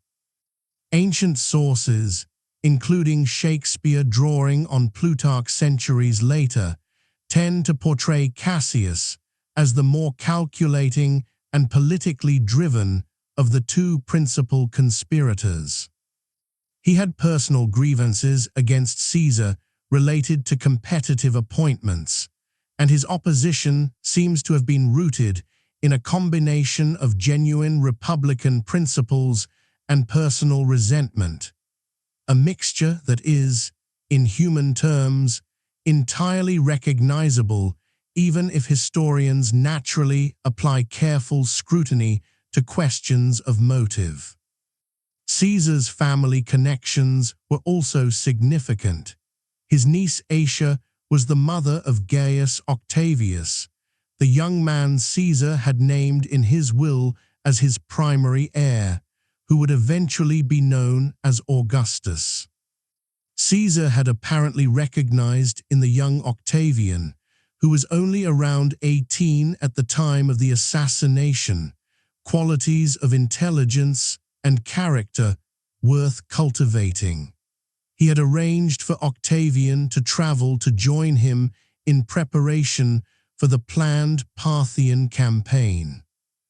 The depth of this relationship and what Caesar saw in his young great-nephew is one of history's more intriguing questions, given how comprehensively Octavian would eventually complete what Caesar had begun. Calpurnia was Caesar's third and final wife, whom he married in 59 before the Common Era and who remained his wife until his death. She appears in the historical record most vividly in connection with the events immediately before the Ides of March, when ancient sources report that she experienced disturbing dreams and pleaded with Caesar not to go to the Senate that day. Whether this account is precisely accurate, or whether it was shaped in the telling by the knowledge of what followed, historians cannot determine. What is certain is that Calpurnia remained loyal to Caesar's memory and reportedly handed over his private papers to Mark Antony in the immediate aftermath of the assassination. The people around Caesar, those who loved him, those who served him, those who ultimately turned against him, were themselves complex, fully realized historical figures with their own motivations and their own stories. Caesar's life intersected with theirs in ways that sometimes advanced and sometimes complicated his ambitions, and understanding those relationships helps us see him not as a solitary force of nature, but as a human being embedded in the intricate web of Roman personal and political life. Loyalty, as any honest examination of this era demonstrates, was rarely a simple thing. Chapter 16, Life in Rome. Step away from the grand events for a moment, and let yourself simply stand in the streets of Rome as they were in the middle of the 1st century before the Common Era. The city that Caesar governed was a place of extraordinary sensory density, a living environment quite unlike anything that most of the people living in it had ever experienced anywhere else, and quite unlike anything that most of the wider world then possessed. The streets of Rome were narrow by modern standards, many of them too tight for wheeled vehicles to pass during daylight hours. Julius Caesar himself issued regulations restricting cart traffic in the city center to certain nighttime hours, in an attempt to manage the constant congestion. The buildings pressed close on either side, some of them rising to 4 or 5 stories, the upper floors home to ordinary Romans who rented apartments in structures called insulae. These apartment buildings varied enormously in quality. The better ones were well maintained and reasonably comfortable, while the worse ones could be overcrowded, poorly ventilated, and dangerously prone to fire.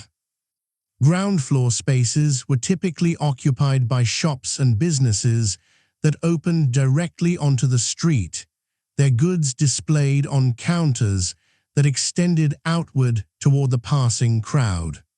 The smell of the city was complex and constant bread baking in the bakeries that dotted every neighborhood. The sharp smell of the fulleries where cloth was cleaned, using a process involving fermented urine, the richness of cooking meat and vegetables from the food stalls that served the many Romans who had no kitchen facilities in their apartments. The underlying smell of animals and humanity pressed together in a very small space.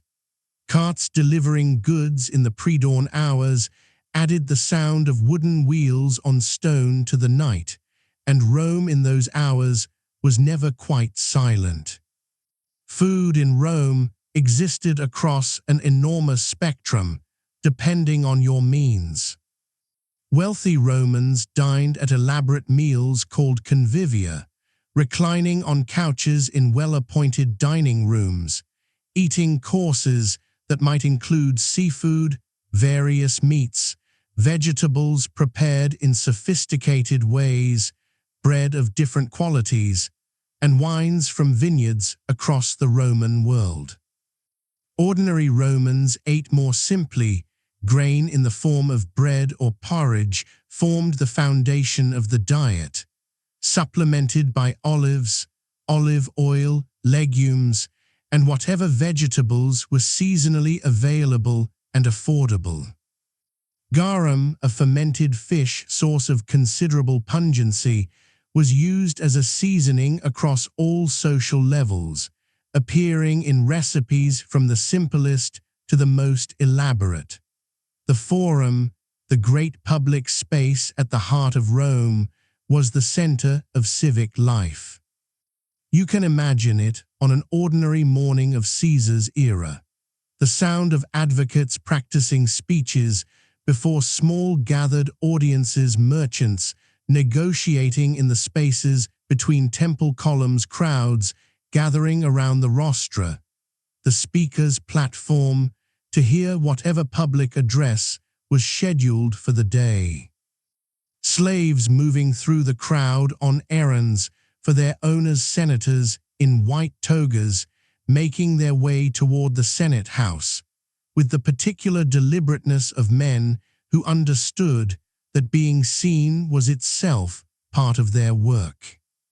Slavery was a foundational reality of Roman society, and any honest portrait of Roman daily life must include it.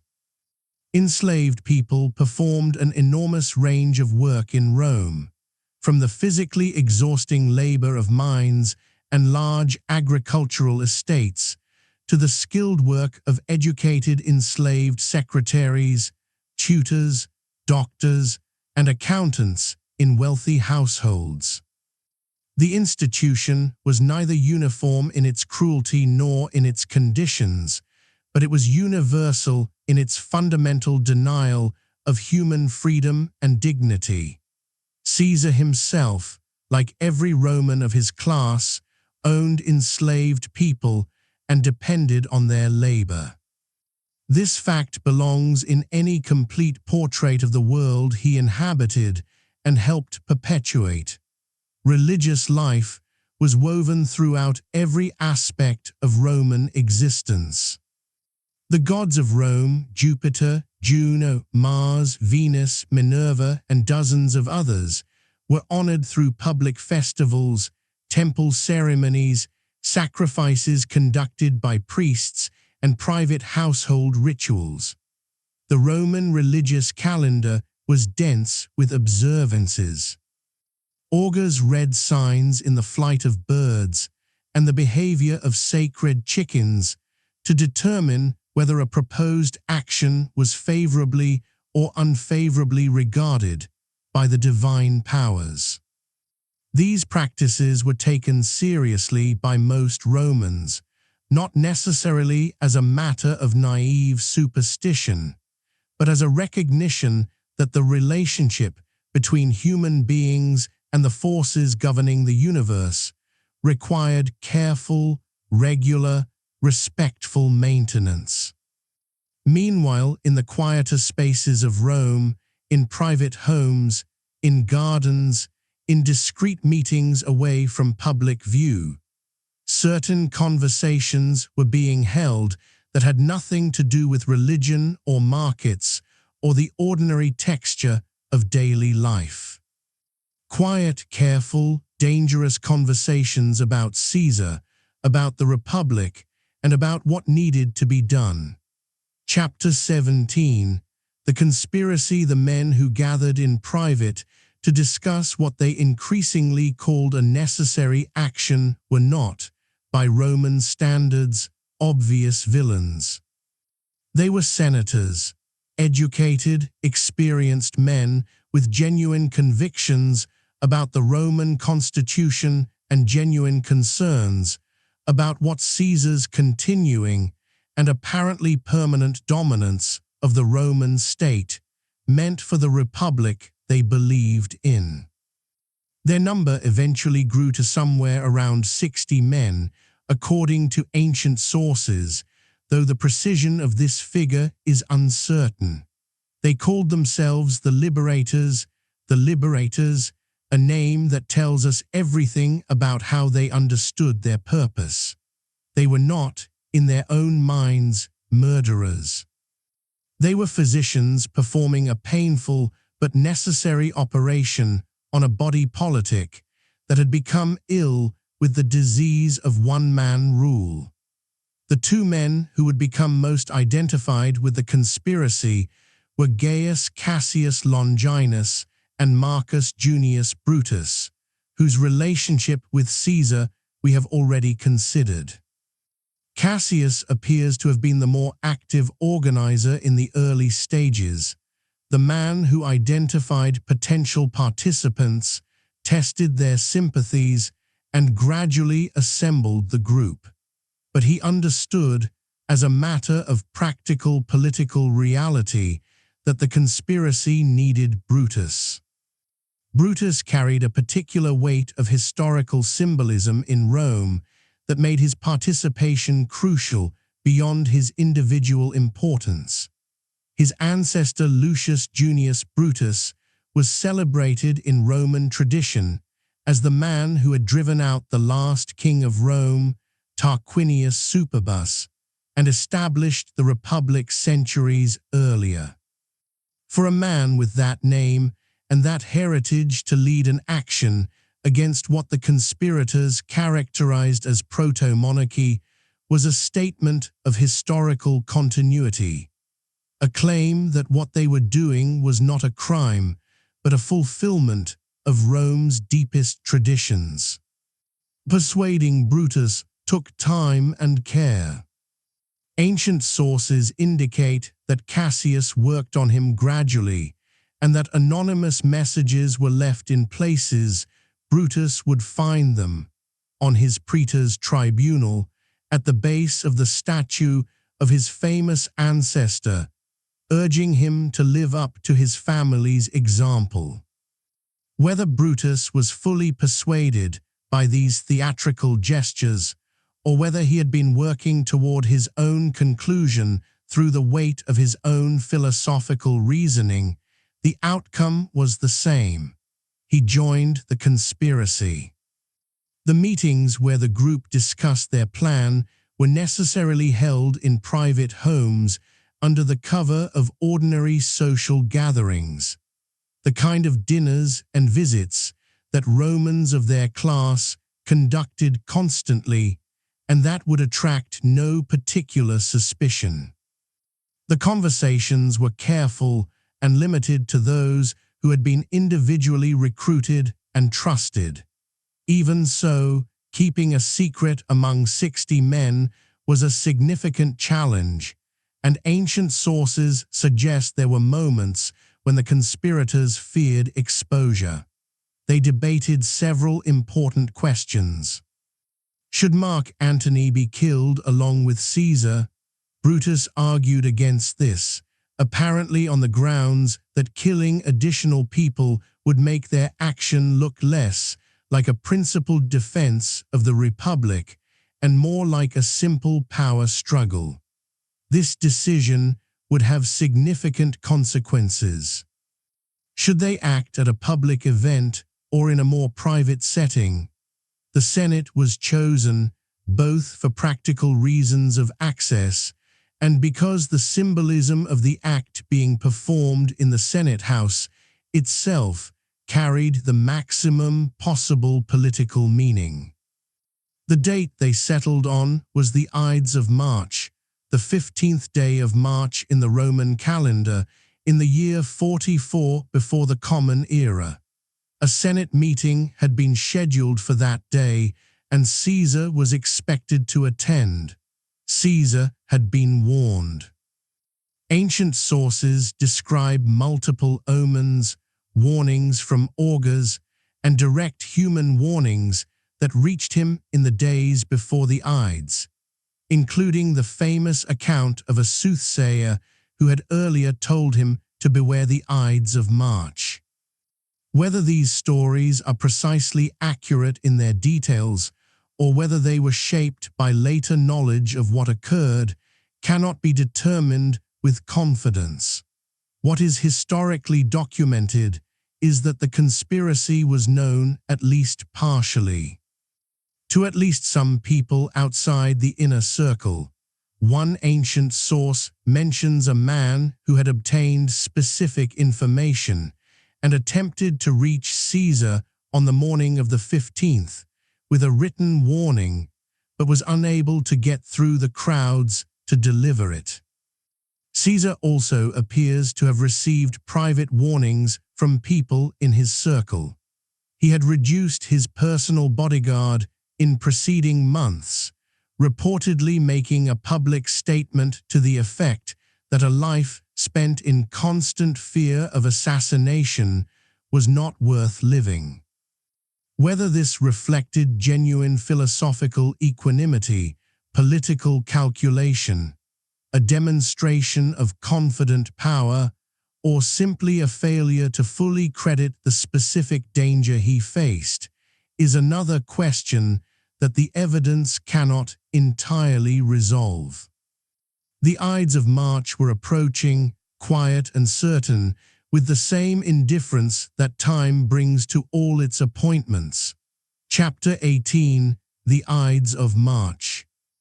The morning of March the 15th, 44 before the Common Era, arrived in Rome with the ordinary quality of a late winter day beginning its slow turn towards spring. The streets filled, as they always did, vendors setting up their stalls, citizens making their way toward the Forum, the sound of the city resuming its endless rhythm. Caesar's plans for that day included attending the meeting of the Senate, which was being held not in the Senate's usual chamber, but in a hall attached to the Theatre of Pompey, a location rich in historical irony, given that it was Pompey's memory and legacy that Caesar had spent years working to supersede. There were accounts that he nearly did not go, that Calpurnia's concerns gave him pause, that he may have felt unwell, that he sent word he would not attend. But he was eventually persuaded by one of the conspirators, Decimus Brutus, a man Caesar trusted, who told him that his absence would be poorly received and might cause the Senate to think he was dismissing them. Caesar agreed to come. He was carried to the meeting in a litter, as was common for prominent men traveling through Rome's crowded streets. Along the way, according to Suetonius, he passed the soothsayer who had warned him about the Ides. He reportedly called out to the man that the Ides of March had come. The soothsayer, by this account, replied that they had come but not yet gone. Whether this exchange occurred precisely as described, or whether it was a story shaped by later tradition, belongs to the uncertain edges of our knowledge of that day. When Caesar entered the hall, the conspirators positioned themselves carefully. Some stood near him under the pretext of having petitions or business to discuss. Others placed themselves at key points in the room. Antony, whose presence might have complicated the plan, was drawn outside the hall by one of the conspirators and kept in conversation there. The act itself was swift. One of the conspirators approached Caesar with a petition, grasping his toga as though to speak closely with him, a gesture that served as the signal. The attack began. Caesar was struck multiple times by men pressing close around him, each blow brief, and delivered in the confusion of many bodies moving at once. Ancient sources give us competing accounts of his final moments. Suetonius writes that Caesar pulled his toga over his face as he fell, a detail suggesting a concern for dignity even in extremity. The famous phrase most associated with his final words, the Greek words meaning "and you, child," or in Shakespeare's Latin adaptation, et tu, brute, appears in various forms in ancient sources, but the precise words Caesar spoke, if he spoke any at all, cannot be confirmed with certainty. Suetonius himself says some sources reported this, while noting that others recorded nothing. Modern historians treat the phrase as historically unverifiable, however deeply it has embedded itself in cultural memory. Caesar fell at the base of a statue of Pompey. He had received, according to ancient accounts, 23 wounds, of which the physician who later examined his body reportedly determined that only one had been immediately fatal, a wound to the chest.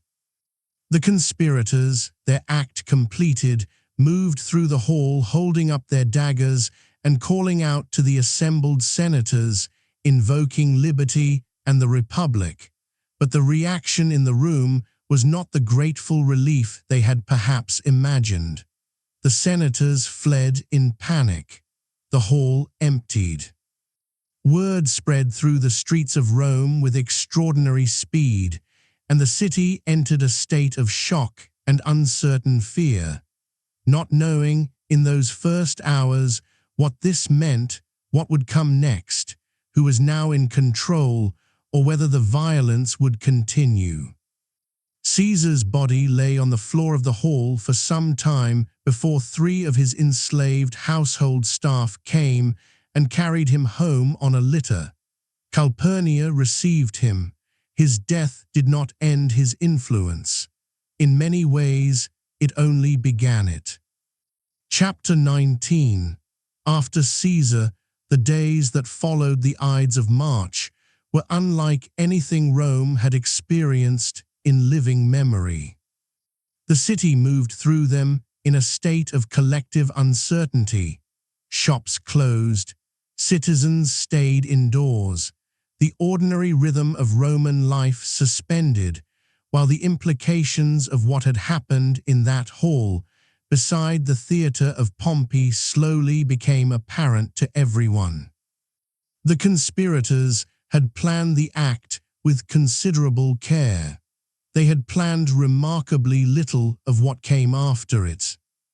Their assumption, or perhaps their hope, was that removing Caesar would allow the Republic to reassert itself naturally, that the Senate would reconvene with renewed authority, that the Roman people would recognize the liberation that had been performed on their behalf and respond with gratitude and relief. This assumption proved, within days, to be profoundly mistaken. It underestimated the degree to which Caesar's presence had become the organizing principle of Roman political life, and it catastrophically underestimated Mark Antony. Antony, who had been kept outside the hall during the assassination and had escaped unharmed, moved quickly. He secured Caesar's private papers and his treasury from Calpurnia.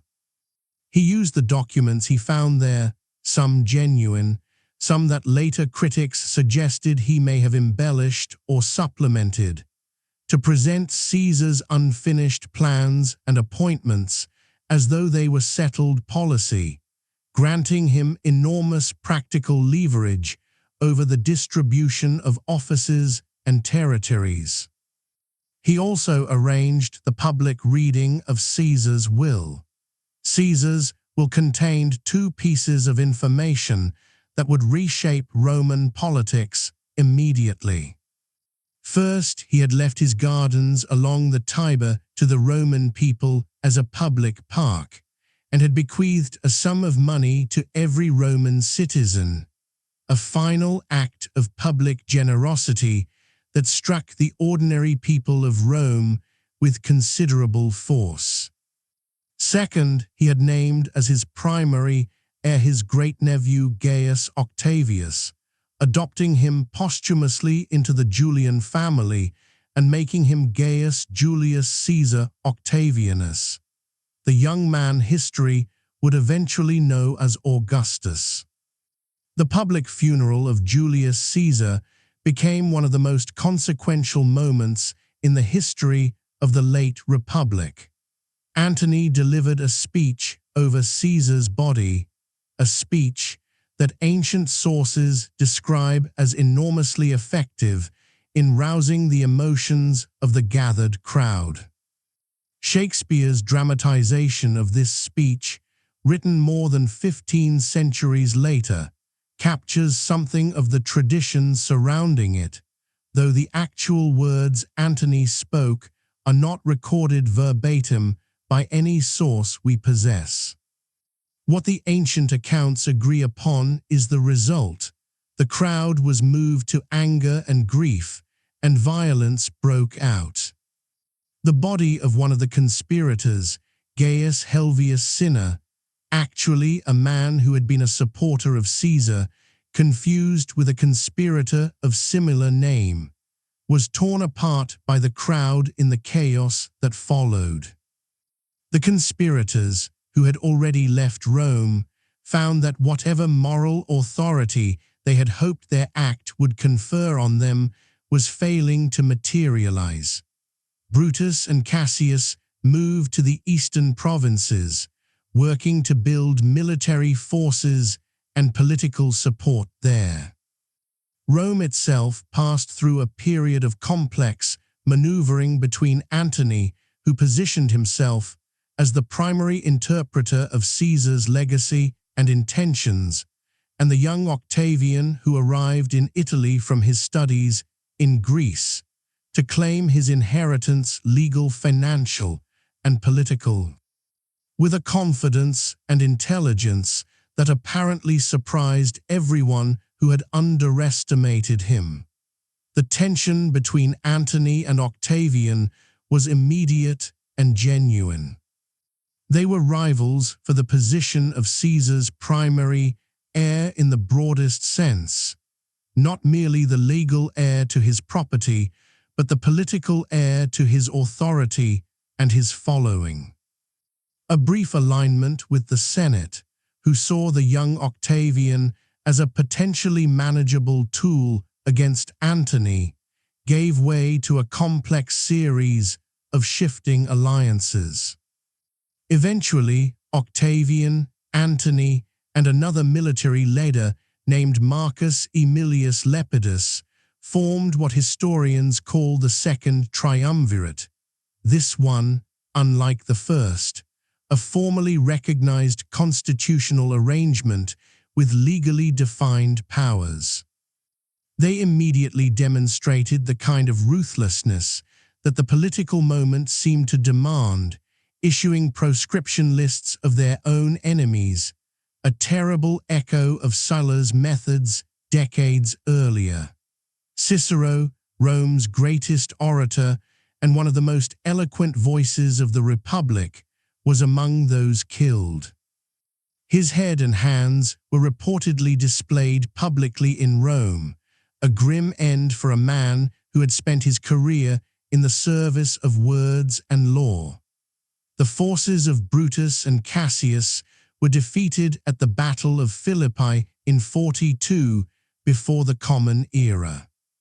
Both men died, Cassius first, by his own decision upon receiving incorrect information about the battle's outcome, and then Brutus, after the second engagement at the same site, went against him. Their deaths effectively ended the military resistance of those who had believed the Republic could be restored by removing Caesar. The Republic would never fully return. The forces that Caesar had set in motion, and that his death had accelerated rather than reversed, would continue rolling forward until a new form of Roman government emerged from the wreckage of the old one. That process would take years more of conflict and uncertainty before it reached its resolution, but the direction was already set. Caesar's death had not saved the Republic.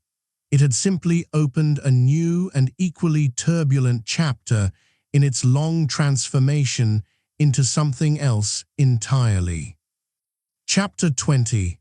The man behind the legend. History has had more than 2,000 years to form opinions about Julius Caesar, and it has formed many contradictory, passionate, carefully reasoned, and occasionally more revealing of the era doing the judging than the man being judged.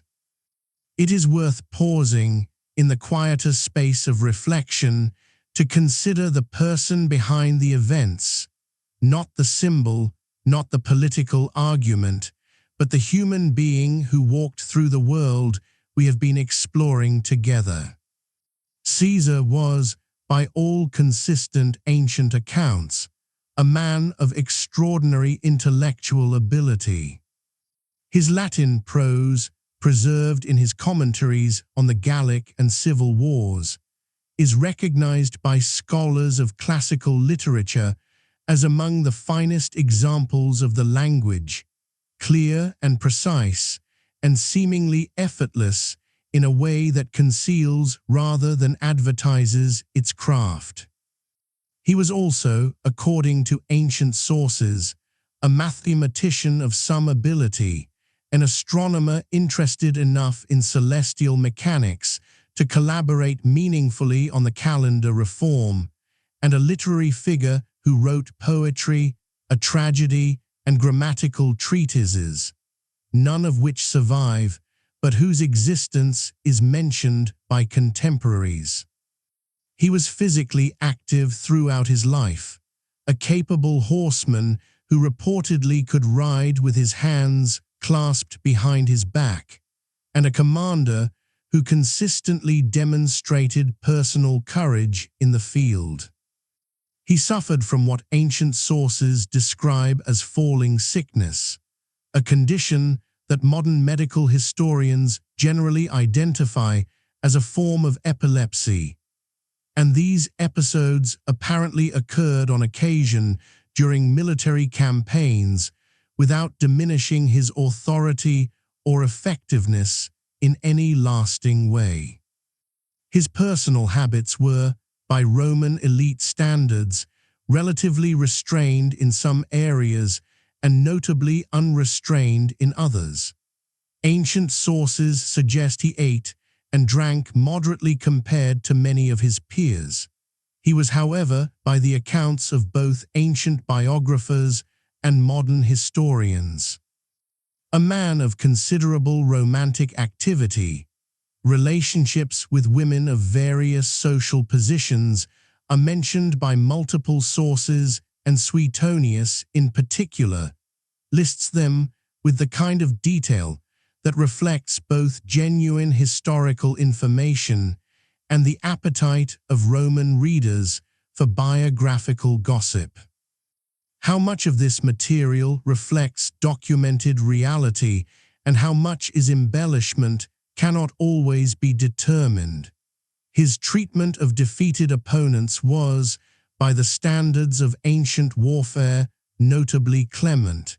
He pardoned former enemies repeatedly, not only Brutus and Cassius. but hundreds of men who had opposed him during the Civil War, and made a deliberate political principle of this clemency, calling it Clementia Caesaris, Caesar's mercy, and presenting it as both a personal virtue and a practical governing philosophy. His enemies sometimes characterized this generosity as a subtle form of control, keeping pardoned men in a permanent state of obligation, and that interpretation is not without some historical basis. But the simplest reading of the evidence suggests that Caesar genuinely preferred to build loyalty through generosity rather than through fear whenever the option was available to him. His ambition was clearly extraordinary, and it is important to understand that by Roman standards, ambition itself was not a moral failing. It was an expected quality in men of the elite class, the natural expression of the competitive drive that Roman education and culture actively cultivated. What made Caesar's ambition unusual was its scale and its persistence. He aimed not merely at success within the existing system, but at a transformation of the system itself. Whether that transformation was consciously intended from the beginning or emerged gradually from the logic of his circumstances remains one of the genuinely open questions in Roman historical scholarship. The scholars who have studied him most carefully, among them Adrian Goldsworthy, Mary Beard, Christian Meyer, and Tom Holland, offer perspectives that differ in emphasis while generally agreeing on the broad outlines. He was a man of exceptional gifts who operated in a system already under severe stress, whose actions both reflected and accelerated that system's transformation. Whether he deserves to be celebrated as a reformer who saw what Rome needed and found the courage to provide it, or cautioned as a man whose self-interest and impatience for power accelerated the destruction of a republican tradition that for all its flaws embodied something worth preserving. That question does not admit of a simple answer, and perhaps that is precisely as it should be. Centuries later, historians still debate him, which is itself a kind of testament to the depth and complexity of the life he led. Chapter 21: Caesar Through History. The influence of Julius Caesar on the centuries that followed his death is one of those historical phenomena that becomes more remarkable the more carefully you trace it, not because it was always direct or always conscious, but because it spread through so many different channels simultaneously. Through politics and language and literature and law, leaving traces in places that have sometimes forgotten they are traces at all. The most immediate consequence of Caesar's life was the Roman Empire itself. The civil wars that followed his assassination eventually produced in the person of his adopted heir Augustus a form of government that preserved the external forms of the Republic. The Senate still met elections, still occurred, the traditional offices still existed, while concentrating real authority in the hands of a single princeps, a first citizen, whose power was in practice absolute and whose position was in practice hereditary. Augustus achieved this carefully and gradually, learning from Caesar's apparent impatience with the forms and sensitivities of republican tradition. He did not call himself dictator or king.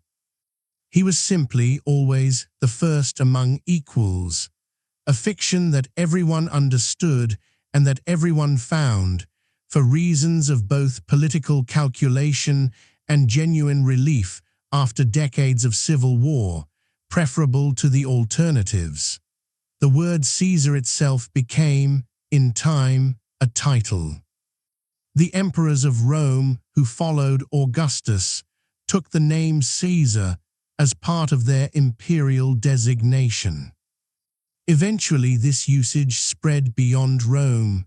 The German word Kaiser and the Russian word Tsar both derive, through long historical pathways, from the name of the man born on the Subura district in 100 before the Common Era. He had become, in the strange alchemy of historical memory, a word for supreme power itself. The month of July, Julius, in his honor, remains on every calendar in the world descended from the Julian reform. Every time someone writes a date in July, they are, without thinking about it, commemorating a man who died more than 2,000 years ago. The calendar reform is perhaps the most quietly universal of all Caesar's legacies, more present in daily life than any statue or inscription, because it structures the very framework within which we organize time. The writers and philosophers of the Renaissance found in Caesar a figure of extraordinary fascination, both as a historical example of the relationship between individual genius and political power, and as a subject for moral reflection on the nature of ambition, liberty, and the responsibilities of leadership.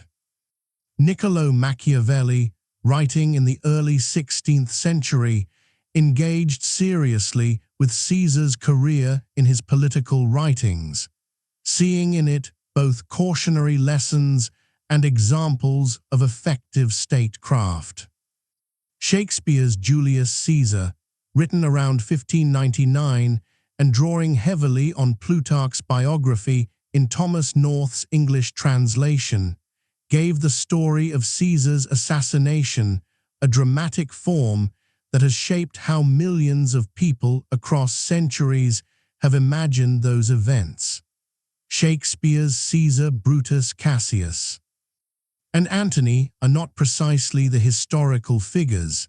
They are literary creations built around historical foundations, but their influence on the popular imagination has been so profound and so enduring that it is genuinely difficult to think about the historical figures without their Shakespearean counterparts somewhere in the background. This is itself an interesting historical phenomenon, the way that literary interpretation can become more familiar than the history it interprets. Military thinkers across many centuries have studied Caesar's Gallic and Civil War campaigns as models of strategic and tactical thinking. The speed of his movements, his use of engineering, his attention to supply and logistics, his ability to adapt to unexpected situations, and his management of the relationship between a commander and his soldiers have all been examined and discussed by military historians and practitioners from the Renaissance through to the modern era. In the popular culture of the present day, Caesar remains among the most immediately recognizable names from antiquity, a name that requires no explanation, no footnote, no clarification of era or context. He appears in novels, films, television series, and educational materials across dozens of languages and cultures. The Roman world he inhabited has become one of the most studied and most represented historical environments in human memory, and he stands near its center. His story continues wherever history is remembered and wherever people find themselves drawn in the quiet hours to the remarkable human beings who shape the world we have inherited. Let us return now to Rome one final time. not to the Rome of the Senate House or the military camp or the great public ceremonies, not to the Rome of political calculation and difficult decisions. Let us return to something simpler, to the city itself, as it might have appeared on an ordinary evening near the end of Caesar's life, when the work of the day was done and the light was beginning its slow withdrawal from the sky. Imagine standing in the Forum as the sun moves toward the hills to the west. The stone beneath your feet is worn smooth by the passage of millions of footsteps across decades and centuries. The great temples catch the last of the afternoon light, their marble surfaces turning from white to gold to a deep amber as the shadows lengthen. The voices of the day, the advocates, the merchants, the citizens conducting their ordinary business, have gradually quieted. A few figures still move through the space, making their way home through streets that will soon fill with the different sounds of the night. The Tiber flows to the west of you, as it has always flowed, indifferent to the concerns of the city it borders, carrying the same water it carried before Rome existed, and that it will carry long after the last stone of the Forum has been covered by the earth. Julius Caesar walked through this city for most of his adult life. He walked these streets as a young man with ambitions that even he perhaps could not fully articulate, as a rising politician navigating the complex landscape of Roman public life. As a returning general carrying the weight of years of military command, and as a ruler grappling with the perhaps impossible task of reshaping a civilization while remaining part of it, he was not a simple man. He was not a perfect man. He was a human being of extraordinary gifts and genuine flaws, who lived in a time of extraordinary difficulty and who responded to that difficulty with a combination of vision, intelligence, courage, and an impatience for limits that ultimately contributed to his own destruction. History rarely offers us figures who are easy to judge, and Caesar is among the least easy of all. What he left behind, the calendar, the name, the empire that grew from his ambitions, the literary tradition, the military legacy. The long conversation that his life has inspired across 2,000 years is a testament not simply to one man's power or genius, but to the extraordinary way in which history moves through individual human lives, using them to accomplish transformations that no single person fully controls or fully understands. The Forum grows quieter as the evening deepens. The stars that are beginning to appear above Rome tonight are the same stars that appeared above it in 44 before the Common Era, and in 100 before the Common Era, when a child first drew breath in a house not far from these stones. The city has changed beyond recognition in the centuries between that time and this one, and yet something persists in the ruins, in the language, in the calendar, in the very shape of ideas about government and law and civilization that the Roman world bequeathed to everything that came after it. Time moves as the Tiber moves steadily, without hurry, carrying everything forward into the open water of what comes next. Caesar's Rome grows quiet now. The marble glows softly in the last of the evening light. The distant sound of the river reaches you, gentle and constant.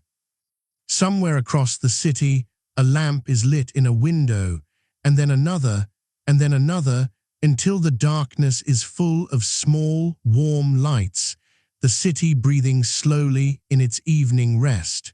Let the ancient world settle around you now. Let the story rest quietly in your mind, as stories do when the day is done and the night is kind. You have walked a long way through history tonight, through the crowded streets of the Republic, through the forests of Gaul, across the small river that changed everything, through the marble halls of power and the quiet rooms of ordinary life. It is enough for tonight simply to have been here. Sleep well wherever in the world you are listening from, and when tomorrow comes, as it always does, Rome will still be here, patient, ancient, and full of stories still waiting to be told.